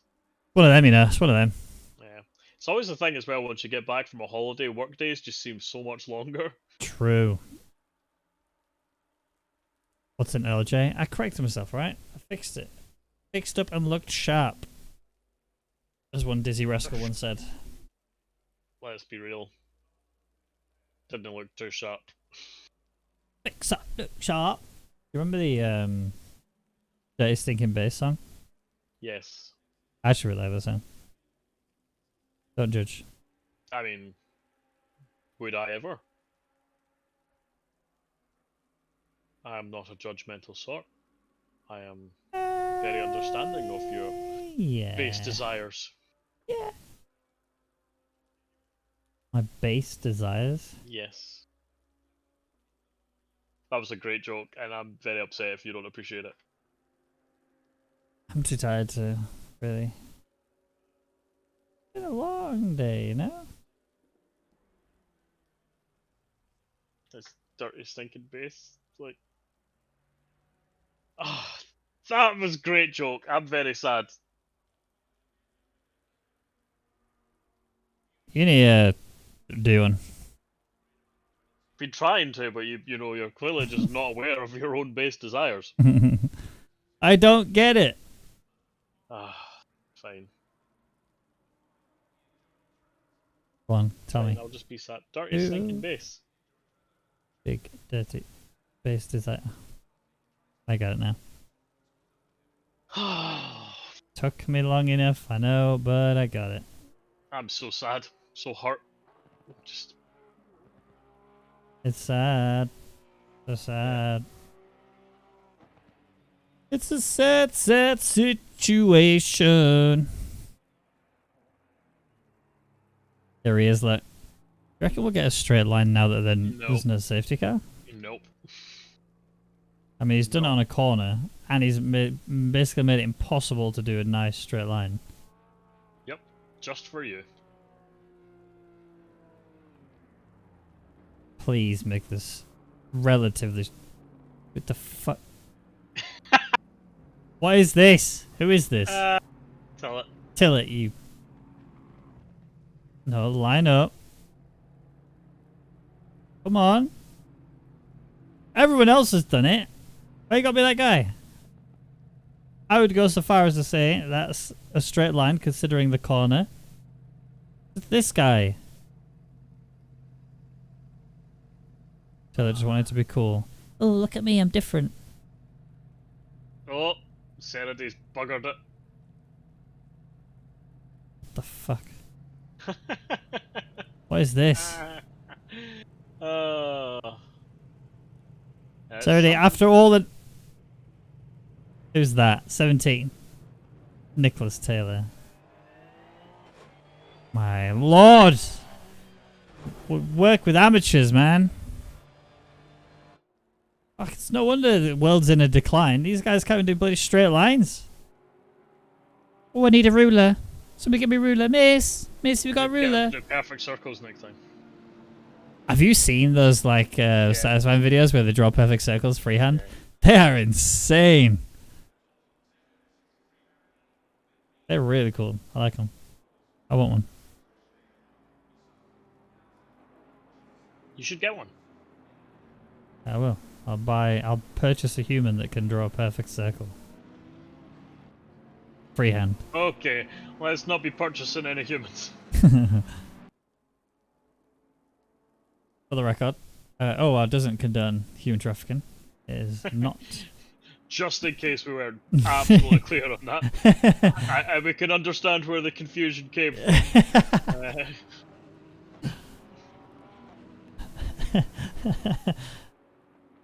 I'm glad no one takes us seriously, man, because it would be so bad if people took us seriously. Everyone knew it, so it's fine. We're good. It's true. Good save. Cheers, mate. Yeah. Speaking of saves, that one that Frank did. Luke Francis did. Mm-hmm. Frank Lucid. Luke Francis. All the names. Mm-hmm. Alright, we're double filing. We're getting ready for the final race of the evening. And they were on the wrong side, but we'll forgive them for that. Alright, Verts. Hopefully you remember to fuel this time. If that even was the problem they had, we don't know. We've not had confirmation. It must have been, surely. What is this? Get in line. Come on, boys. Get together. Verts. Verts. That's a big lead. That's a huge lead. We're going to go green in a second. He's going to be in a different country. Any drive-thrus? None. Not even one. What? They were all over the place. What a I'll tell you what is all over the place. Tell it nearly went off straight away. Well, we've got a scrap as well going on. That's the same. And also Frank Lucid. Get his nose stuck in there. Almost has contact. Oh, that's Serity getting a tap. That was from Lagalante, it looked like to me. You got Bauer in here as well. Nicholas Taylor getting his face stuck in there as well. Going down the inside of him. Surely he's going to get that move locked in. Yeah, I think he has. Although I'll tell you something, Serity is giving it some more. And you know he's not afraid to break late. Are we going to see a late break going into the chicken? He might even be fully ahead already anyway. He might have to just let it go. It's Nicholas Taylor. There's contact, but it's nothing too severe. They continue as they were. All right, we're still going. Drag race and a half here there. On the other side. Going 2v2 into the chicane. Oh. You might need a Noah's Ark at this rate. Bauer. My God. I need a new heart at this rate. Please, people. Just having a look through. I don't think that was Taylor that had that bump. I think that was one of the other CRN cars that all look exactly the same. I can't work out who it was. Well, no, I think it was because Nicholas is now up to P9. Topham. It was Topham. Oh, you're right. Sorry, yeah. But Nicholas already up to P9. Yep. Sorry, P8. He's just mullered Luke Francis. Easy slaps. Yeah, P7. He's on his way. Oh. And it looks like there's a slight mistake there from Christoph Holzer that's going to allow him up through. Don't do it! No! Oh, what a move! He's not getting that. Taylor, what a move! Someone get a defib because his heart's just stopped. He's gone off track. That's how bad he's stunned by that overtake. Nicholas Taylor. A driver. Christoph was like, yeah, there's only a tiny crack there. He's never getting through there. Nicholas is like, hold my beer. I'll probably not beer. He's a bit underage. Hold my sparkling water. Yeah. I hate sparkling water. It's awful. It is the worst thing ever. Friedrich has been mugged. He's been absolutely mugged. Like, he's lost 2 places very quickly. He's already under attack from Serity. Honestly, I'd be blown away by that overtake. Oh, yeah. That was oh, no! What was that? Black? I think Black spun out and Christoph Holzer just didn't see him. Went straight into him, nose first. That's heartbreaking. A fucking rose water. My God. Just no. What's the worst drink you've ever had? Rose water. That I've ever had? Yeah. Well, the people tried to actually pass off as a drink? Yeah. For me, it's ginger ale. Tonic. Tonic. Tonic. That is disgusting. Yeah. Also true. Luke Ginger ale is Francis? just yeah. I don't know. I don't remember having ginger ale. Ginger beer is nicer. Ginger ale, ginger beer, all the same. It's all disgusting. You. Take that back. Well, Luke, you got Daniel Joseph ahead of you. I can't believe Nicholas Taylor is in P4, lap 2.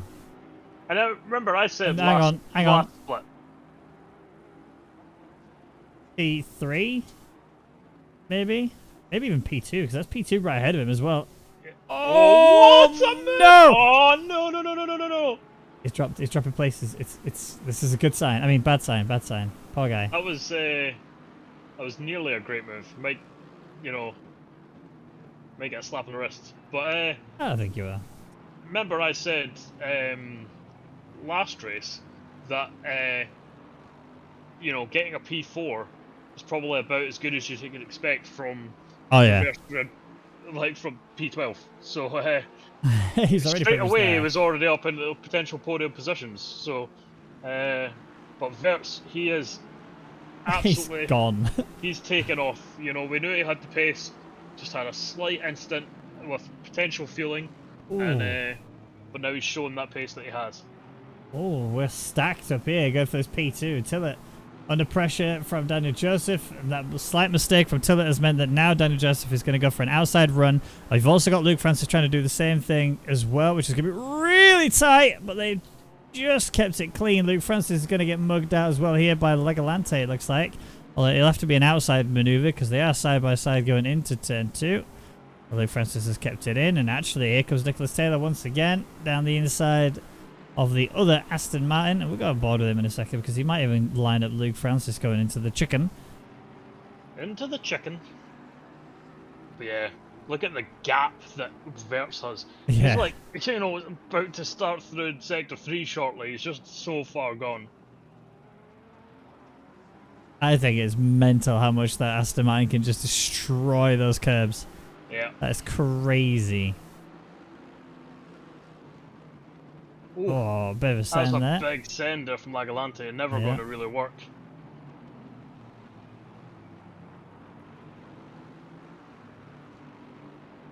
This battle is just so good. Oh, a little bit of snap there from Tillett again, which is kind of inviting Luke Francis to maybe make a send, but he doesn't make it work. And Luke Taylor tempted it and didn't pay off there. Did not pay off. He's lost so many places now. He was at P8. Yep, he is. Oh! Tillett rotated. Yeah.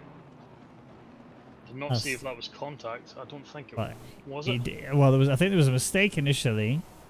Then there was like a touch, and then there was definitely contact afterwards, which then rotated. But he was already spanned by that point. Yeah.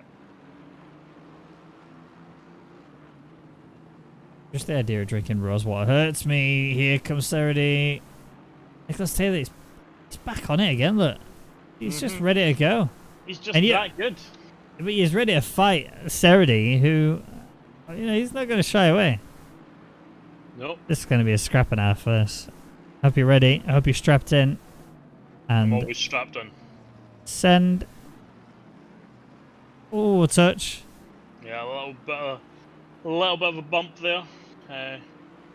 Serity's defensive move was pretty late, to be fair. It was after Taylor had made the move up inside, so they were always going to be very close, but I would say that's very fair from both of them. Oh, yeah. Yeah, 100%.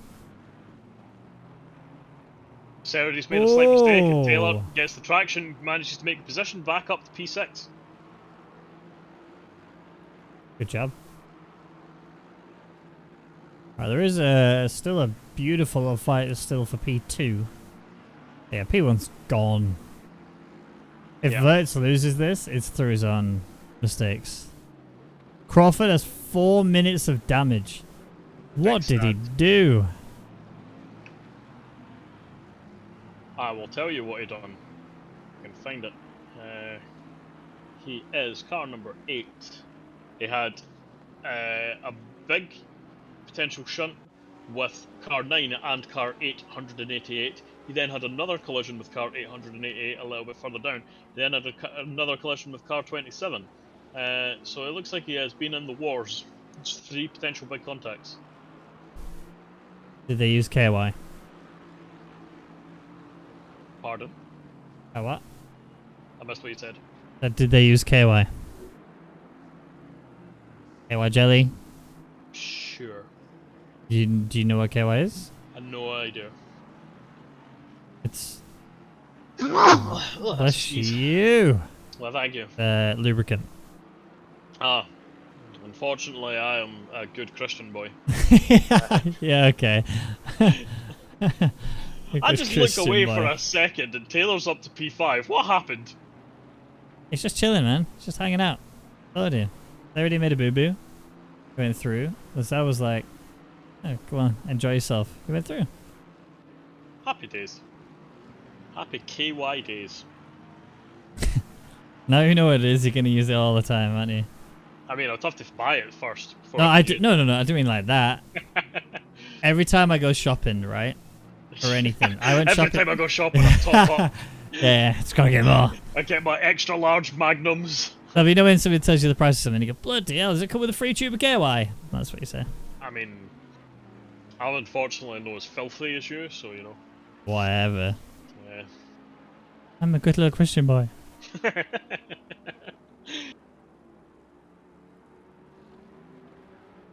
Alright. It's one of those things though, it's like there are so many things that you talk about that the item is the brand. For example, Velcro, like True. Hoover, like these Duct are things tape. that you're like these are things Oh, that are, hold on. Hussein and Black having a bit of a dry. It looked like Hussein's gonna. Oh, he's gonna go for it round the outside. This is not gonna work. It's not gonna work. It's not gonna work. Is it? Oh, Is it gonna a work? bit of a snap there from Black. Is it gonna work? No, it's not happening. Oh, he's gonna try it. There's contact. All right, we're okay. As you were. In fact, don't as you were because Luke Francis. Oh, there's a lot of movement happening. Lagalante just weaving through. Duck, dive, duck and dodge right through everybody. And he's got himself up to P2 now. Lagalante.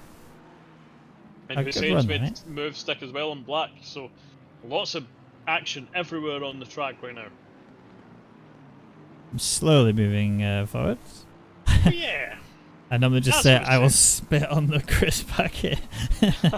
Oh, man. That's rough. That's grim, man. That is rough. But yes, as I was saying, there are lots of things that, you know, because they are the thing to use, you know, it becomes the name that you associate with the product. Mm-hmm. Unfortunately, I do not believe that KY Lube happens to be in that same category of... Oh, Daniel! Is he caught it? Oh, Daniel! Oh. You know what? That was a really good catch from Daniel there. Really good catch. You know Sorry who's to cut you also off. catching? Nick Taylor. He's just capitalising on everyone's little mistake. I mean, it's great. I'm really pleased for him. He's made plenty of mistakes himself as well. True. Although the one mistake that he did have, that going through the chicane there, was so minor, but lost him so many places. Yeah. But yeah. Yeah, I know. I agree with you. I imagine it's a brand thing, but it's like the most popular one. You know what I mean? Yeah, it's like the equivalent of Durex. You know what I mean? Personally, I just use WD-40. Be your car, right? Wait, what? What? Adam Silver and Bauer in there. Oh, bit of a kiss there between them. I didn't realise they were in a relationship. I mean, who's the good Christian boy now? You don't need to be in a relationship to get a wee bit of tongue action. True. Looks like Bauer's not going to be a Christian boy for much longer because he's having a look-see, pushing him offline, but I don't see how Lozelle can hold this. I mean, in fairness, he doesn't need to necessarily worry about it because he's got a 10-second penalty. But Lozelle really needs to defend just to try and make Bauer... Oh, make a mistake. This is... He's actually pulled this off, hasn't he? Wow, what an overtake. That is on Silva, though. I will point out that is Silva that's defended. Yeah, but I mean about his... Slightly up the road. Bauer... Oh, true. My bad. Bauer giving it everything he can. And oh my word, that was close. Oh, that was nearly. That must have been a hair molecule between the two of them there. He's going to have to defend though going into the chicane. This is going to be quite difficult to defend. Never mind, he's done it. Easy. Curbs. Easy. Easy slaps. Wasn't even worried. What do you mean? But yeah, going back to the front for a second, Taylor is right on the back of Francis, and as I said before, P4 I thought was kind of the best you could hope for when you're starting P12. He's fighting and going for this podium position. He's right there, right in the hunt to get this podium.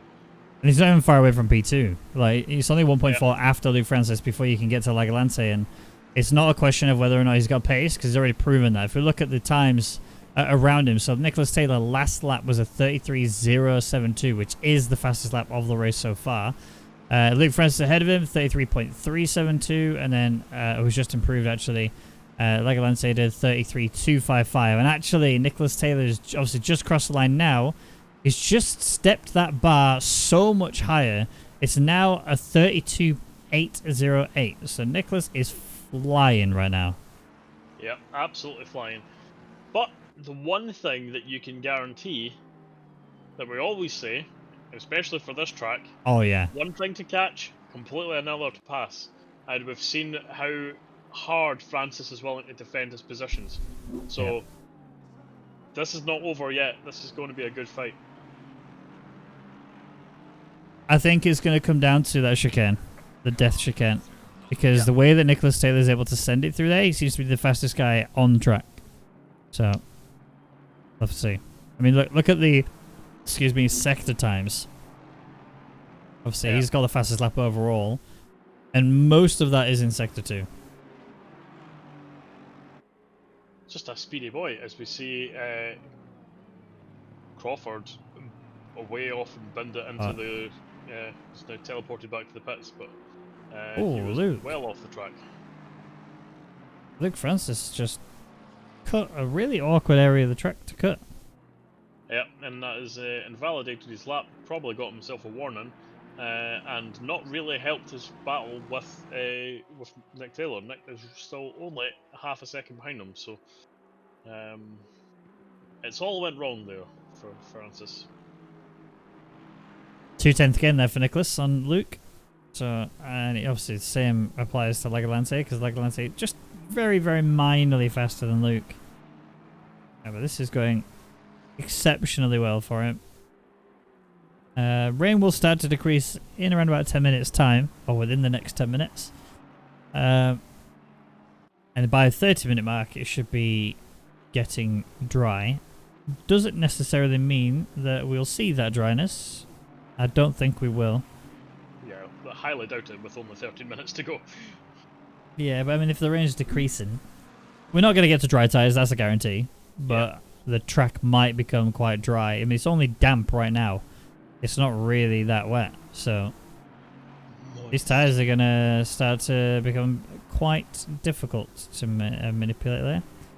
Alex Crawford says, fed up would be a good description of my current state of mind. I think you just need some assistance, some support, Alex. That's all you need. If I can be of assistance to you, I will. And just having a look through the field, Serenity is right on the back of Joseph.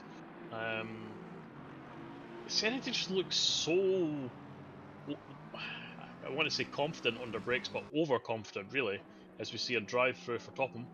But yeah, Serenity's just, he is braking much later, but he is also pretty much on the cusp of missing apexes. So I don't know if it's actually benefiting his lap time particularly much. Alright, I'm done with obligations, joining the race now. Bit late for that, mate. But good to see you, Single Fish. Hope you're well. Yeah, it's quite damp, as you can tell. It's a touch moist. Touch moist. Adam Silver, Patrick Prince. This for a top 10. Well, Patrick, what you got? Grass is what you've got. You don't walk on grass. There's the signs up and everything. And now sand.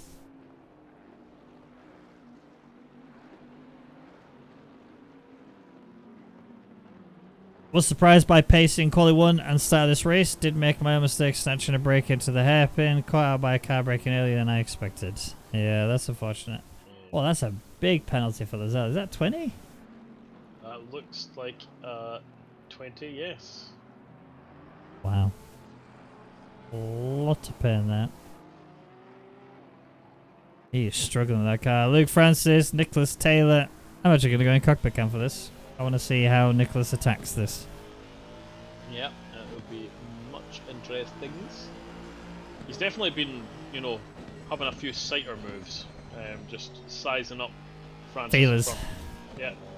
Just seeing how he'll react. So, you know, he's gaining some information, he's gaining some track knowledge. Cop in a field. Yep. What I will say is, under traction, he does look a lot better. So we'll see, well, I say a lot better. He looks slightly better under traction. So we'll see if he's able to utilise that at any of the slower corners. But he's already got a decent run here. What is he going to make the move? Yeah, he is. Oh, that's a send. That is. Oh, that's a send. It's through. Valid one. Yep. Wow. That was a great move. On a podium. He's now on a podium. Yep. With the potential for a P2 still. He's got 10 minutes to close that 1 second gap, which realistically he was only a tenth faster than well, not even that. He was only 400ths of a second faster last lap than Lagalante. But he was stuck in traffic, so... True. We will see if he's able to unleash some pace. Honestly, it blows my mind how good he is for such a young guy. Yeah. Like, literally the only thing I was good at when I was 16 was annoying my parents. Oh my god, same! It's a beautiful little scrap going on down the field, you know? You got Cardoso, Silva, and Prince. Although it's Silva looking to take P9 away from Cardoso. That was near the contact. Went up to the death chicken. Can't. Well, oh, that's not the death chicken. What am I on about? It's the final two corners. Hello, Melissa. Just a Benjamin McHonell. Did you just call me a hoe? Very nice. Oh, inside. Nope, not getting it. That'd be nice to her. She's mean. I know. That's why I love her so much. Miko Taylor currently has the fastest quality time in the ACC SS 24-hour Spa as well. Yikes. Yikes. I gotta race this guy? Yep. I like this guy. Love him. Great guy. Please don't kill me. Oh, Francis, what are you doing? That's the grass. You're doing a Mowing the lawn, mate. there. Love it. Still on the back of Cardoso. That's a send. That is a big send. Cardoso actually had to really avoid quite hard there. I think he's through. Yeah, you can see the frustration. Oh, that's a big mistake. He spent so much time and energy focused on flashing him to say, I'm angry at you, that he almost killed him. And he really needs to give that position back. Ooh. Is he going to give it back? I don't know if he's intentionally giving it back or not. Oh, Patrick. Oh, there was contact there, I think. I think there might have been a touch or two there. That would have been good. Daniel Joseph as well, who's under attack from Serity.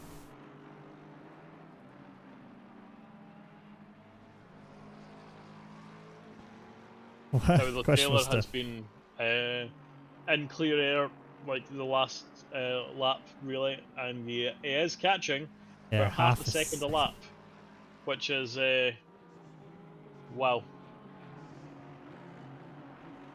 Lisa, can you stop saying stuff that Automod is holding back, please? Posh doesn't like to sniff bums. You know who does like to sniff bums? Are you? Yep. Your ma. Oh, ho, ho, ho. Your dad's sniff safe on. What did I do wrong? I don't know. Automod just keeps holding your messages. Imagine bums is either that or sniff. It's gonna be one of the two. team you with in the 24-hour ragging. We're called Cracked something. Focus. That's all I know. Clearly, you weren't focused when you were deciding the name. I didn't pick the name. It was already picked for me Is it when Yachty? I joined the team. No. I'm not driving with anybody from R&E.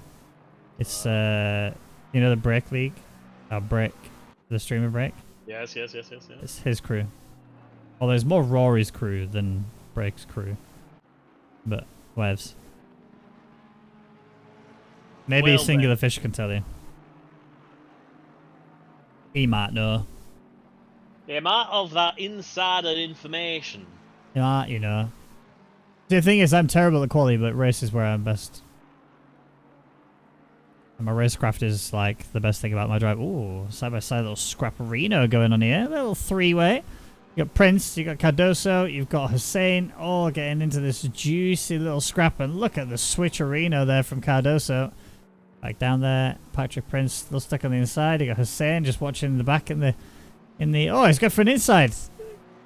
Oh, that's wide there from the McLaren. That is definitely going to be Hussein through. A little cheeky freebie. Maybe I'll line up another one in a second.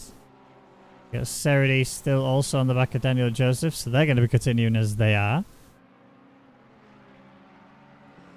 I just want to take a second to give big props to Lagolante. Like Yeah. as soon as Taylor started going half a second quicker, Lagolante started matching his pace, which is meaning that Lagolante's catching up to Verts at also like half a second, slightly more than half a second really, because he's just putting the foot down. Like he knows Taylor's coming, and he's like, nope, I want to get as far away from you as possible. He only needs to do this for another 5 minutes, so he's putting down some really good pace. He is still slowly getting caught, but he is absolutely, you know, he's the second fastest man on track by a fair distance. Fun fact, I'm faster than Raggy in Catalunya. Okay. It's true. It's bullshit. It's true. It's bullshit.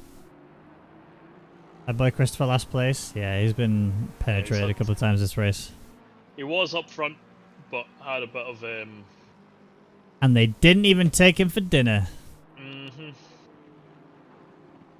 Oh, big send from Hussein down the inside of Prince. Prince is going to have to let this one go, I think. I don't think there's a way to defend this one. He's going to, again, look at him. Oh, never mind. Hussein's gone to go build some sandcastles. Yep, and so the only real close fight on the track right now is Taylor and Lagolante. Everyone else has got about a second gap or so between them and the cars that they are fighting. Was a fast time at Hungary? 42s. You can do it. Hussein as well is actually just massively. Oh, that's a drift. Oh, no. Lazelle with a big slide. Hit the wall. Touch. Sad. Oh, Taylor is really closing in now. Again, Lagolante's done such a good job. He's been putting down some great pace, but yeah, might not be enough. The attack from Taylor is on.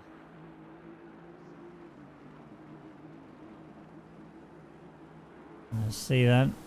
What do we got? Nicholas Taylor's very close to the back now of Lagolante. I'm talking half a second between the two of them, so, and we're running out of time. 2.5 minutes to go. The rain is due to stop soon. Not that it's going to affect them for this race. The track is still only damp. But look at how much faster he is through that chicane there. He's really kicking it in. Yep, that is such a big advantage he has over his rivals there. And just the fact that he can send it so hard through these chicanes just really boggles the mind.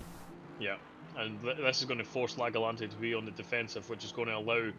Oh, Taylor's going around the outside. I thought he was going to wait. Oh, no! He should have waited. Would have had a great run into turn one if he just held off a little bit, because he was forcing a bad line from Lagolante. Yeah, but now he's got the mind games going for him. You know, Lagalante is going to know, well, if he gets close to me again, he's, especially at this dying stages, he's going to send it.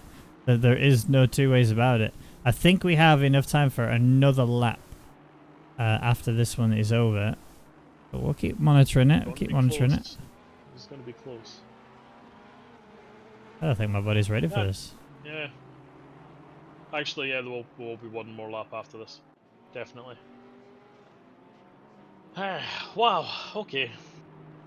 Taylor, let's see what you can do. But we've got other fights in the battle just now. We've got Hussein catching up to the back of Prince. And again. Weaving a little bit. Yep. Ooh. Okay, that's a big bit of contact. Yeah. And Cardoso just picks off both of them there as Hussein's outbraked himself and caused a little spin for Prince. Prince has been unable to get the car moving again so far. He should now be able to go, and he can. That's a bit heartbreaking. Yeah, dropped feel a for fair him. few positions there. Feel for him. That's such a beast. Range ride, technical, or fast tracks. Always a quick car overall. Yeah, it's true. It's true. It's really stable. So stable. Yeah. Leader is on the final lap. But now, Nicholas Taylor knows exactly what he needs to do, and he hasn't got a lot of time to do it. And now, this is do or die. This is send or be sent, or death is upon you. Nicholas Taylor. Don't mess with a Sicilian when death is on the line. Get him. He catches up so quick. Get him.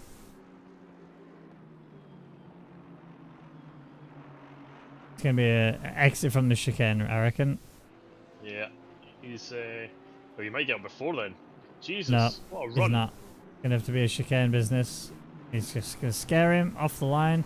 Take the chicane beautifully. Get the exit of dreams. Slipstream all the way up.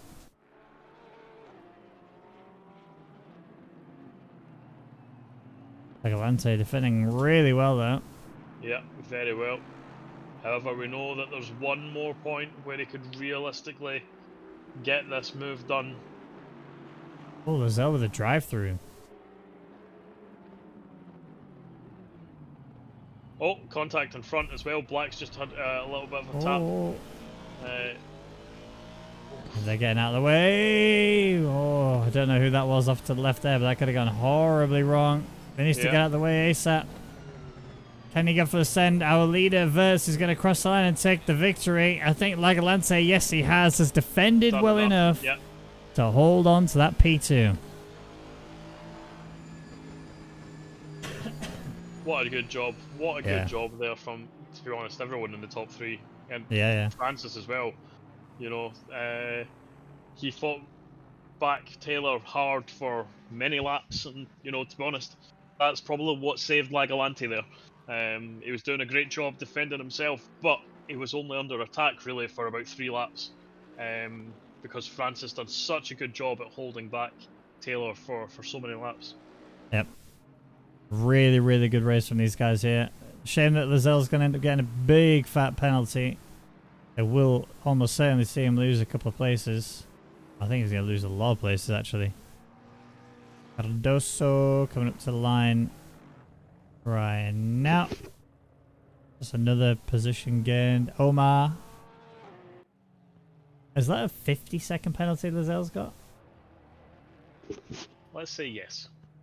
Let's There was a drive-through, so it's probably been removed and given. Yeah. I think it was a 30 that you get from it. Oh, he fell hard. Yeah, P13. Oh, yes, and that's what we like to see. All right, that's it. What a set of races that was. All right, guys. Well, thank you everybody who tuned in today. If you did enjoy it, click that thumbs up. Obviously, you know we've been my boy Badger. Thank you, dude. I appreciate you being with me. It's always a laugh whenever we do commentary together. And you pleased to him, and you aim to please. And yeah, I think we're back next week. I think next week again is Barcelona next week, so should be a doozy regardless. Either way, I look forward to seeing you guys next week. And yeah, have a good one. NA will be up. I think it's in like 2 hours. So yeah, stay tuned. Love you too. Bye.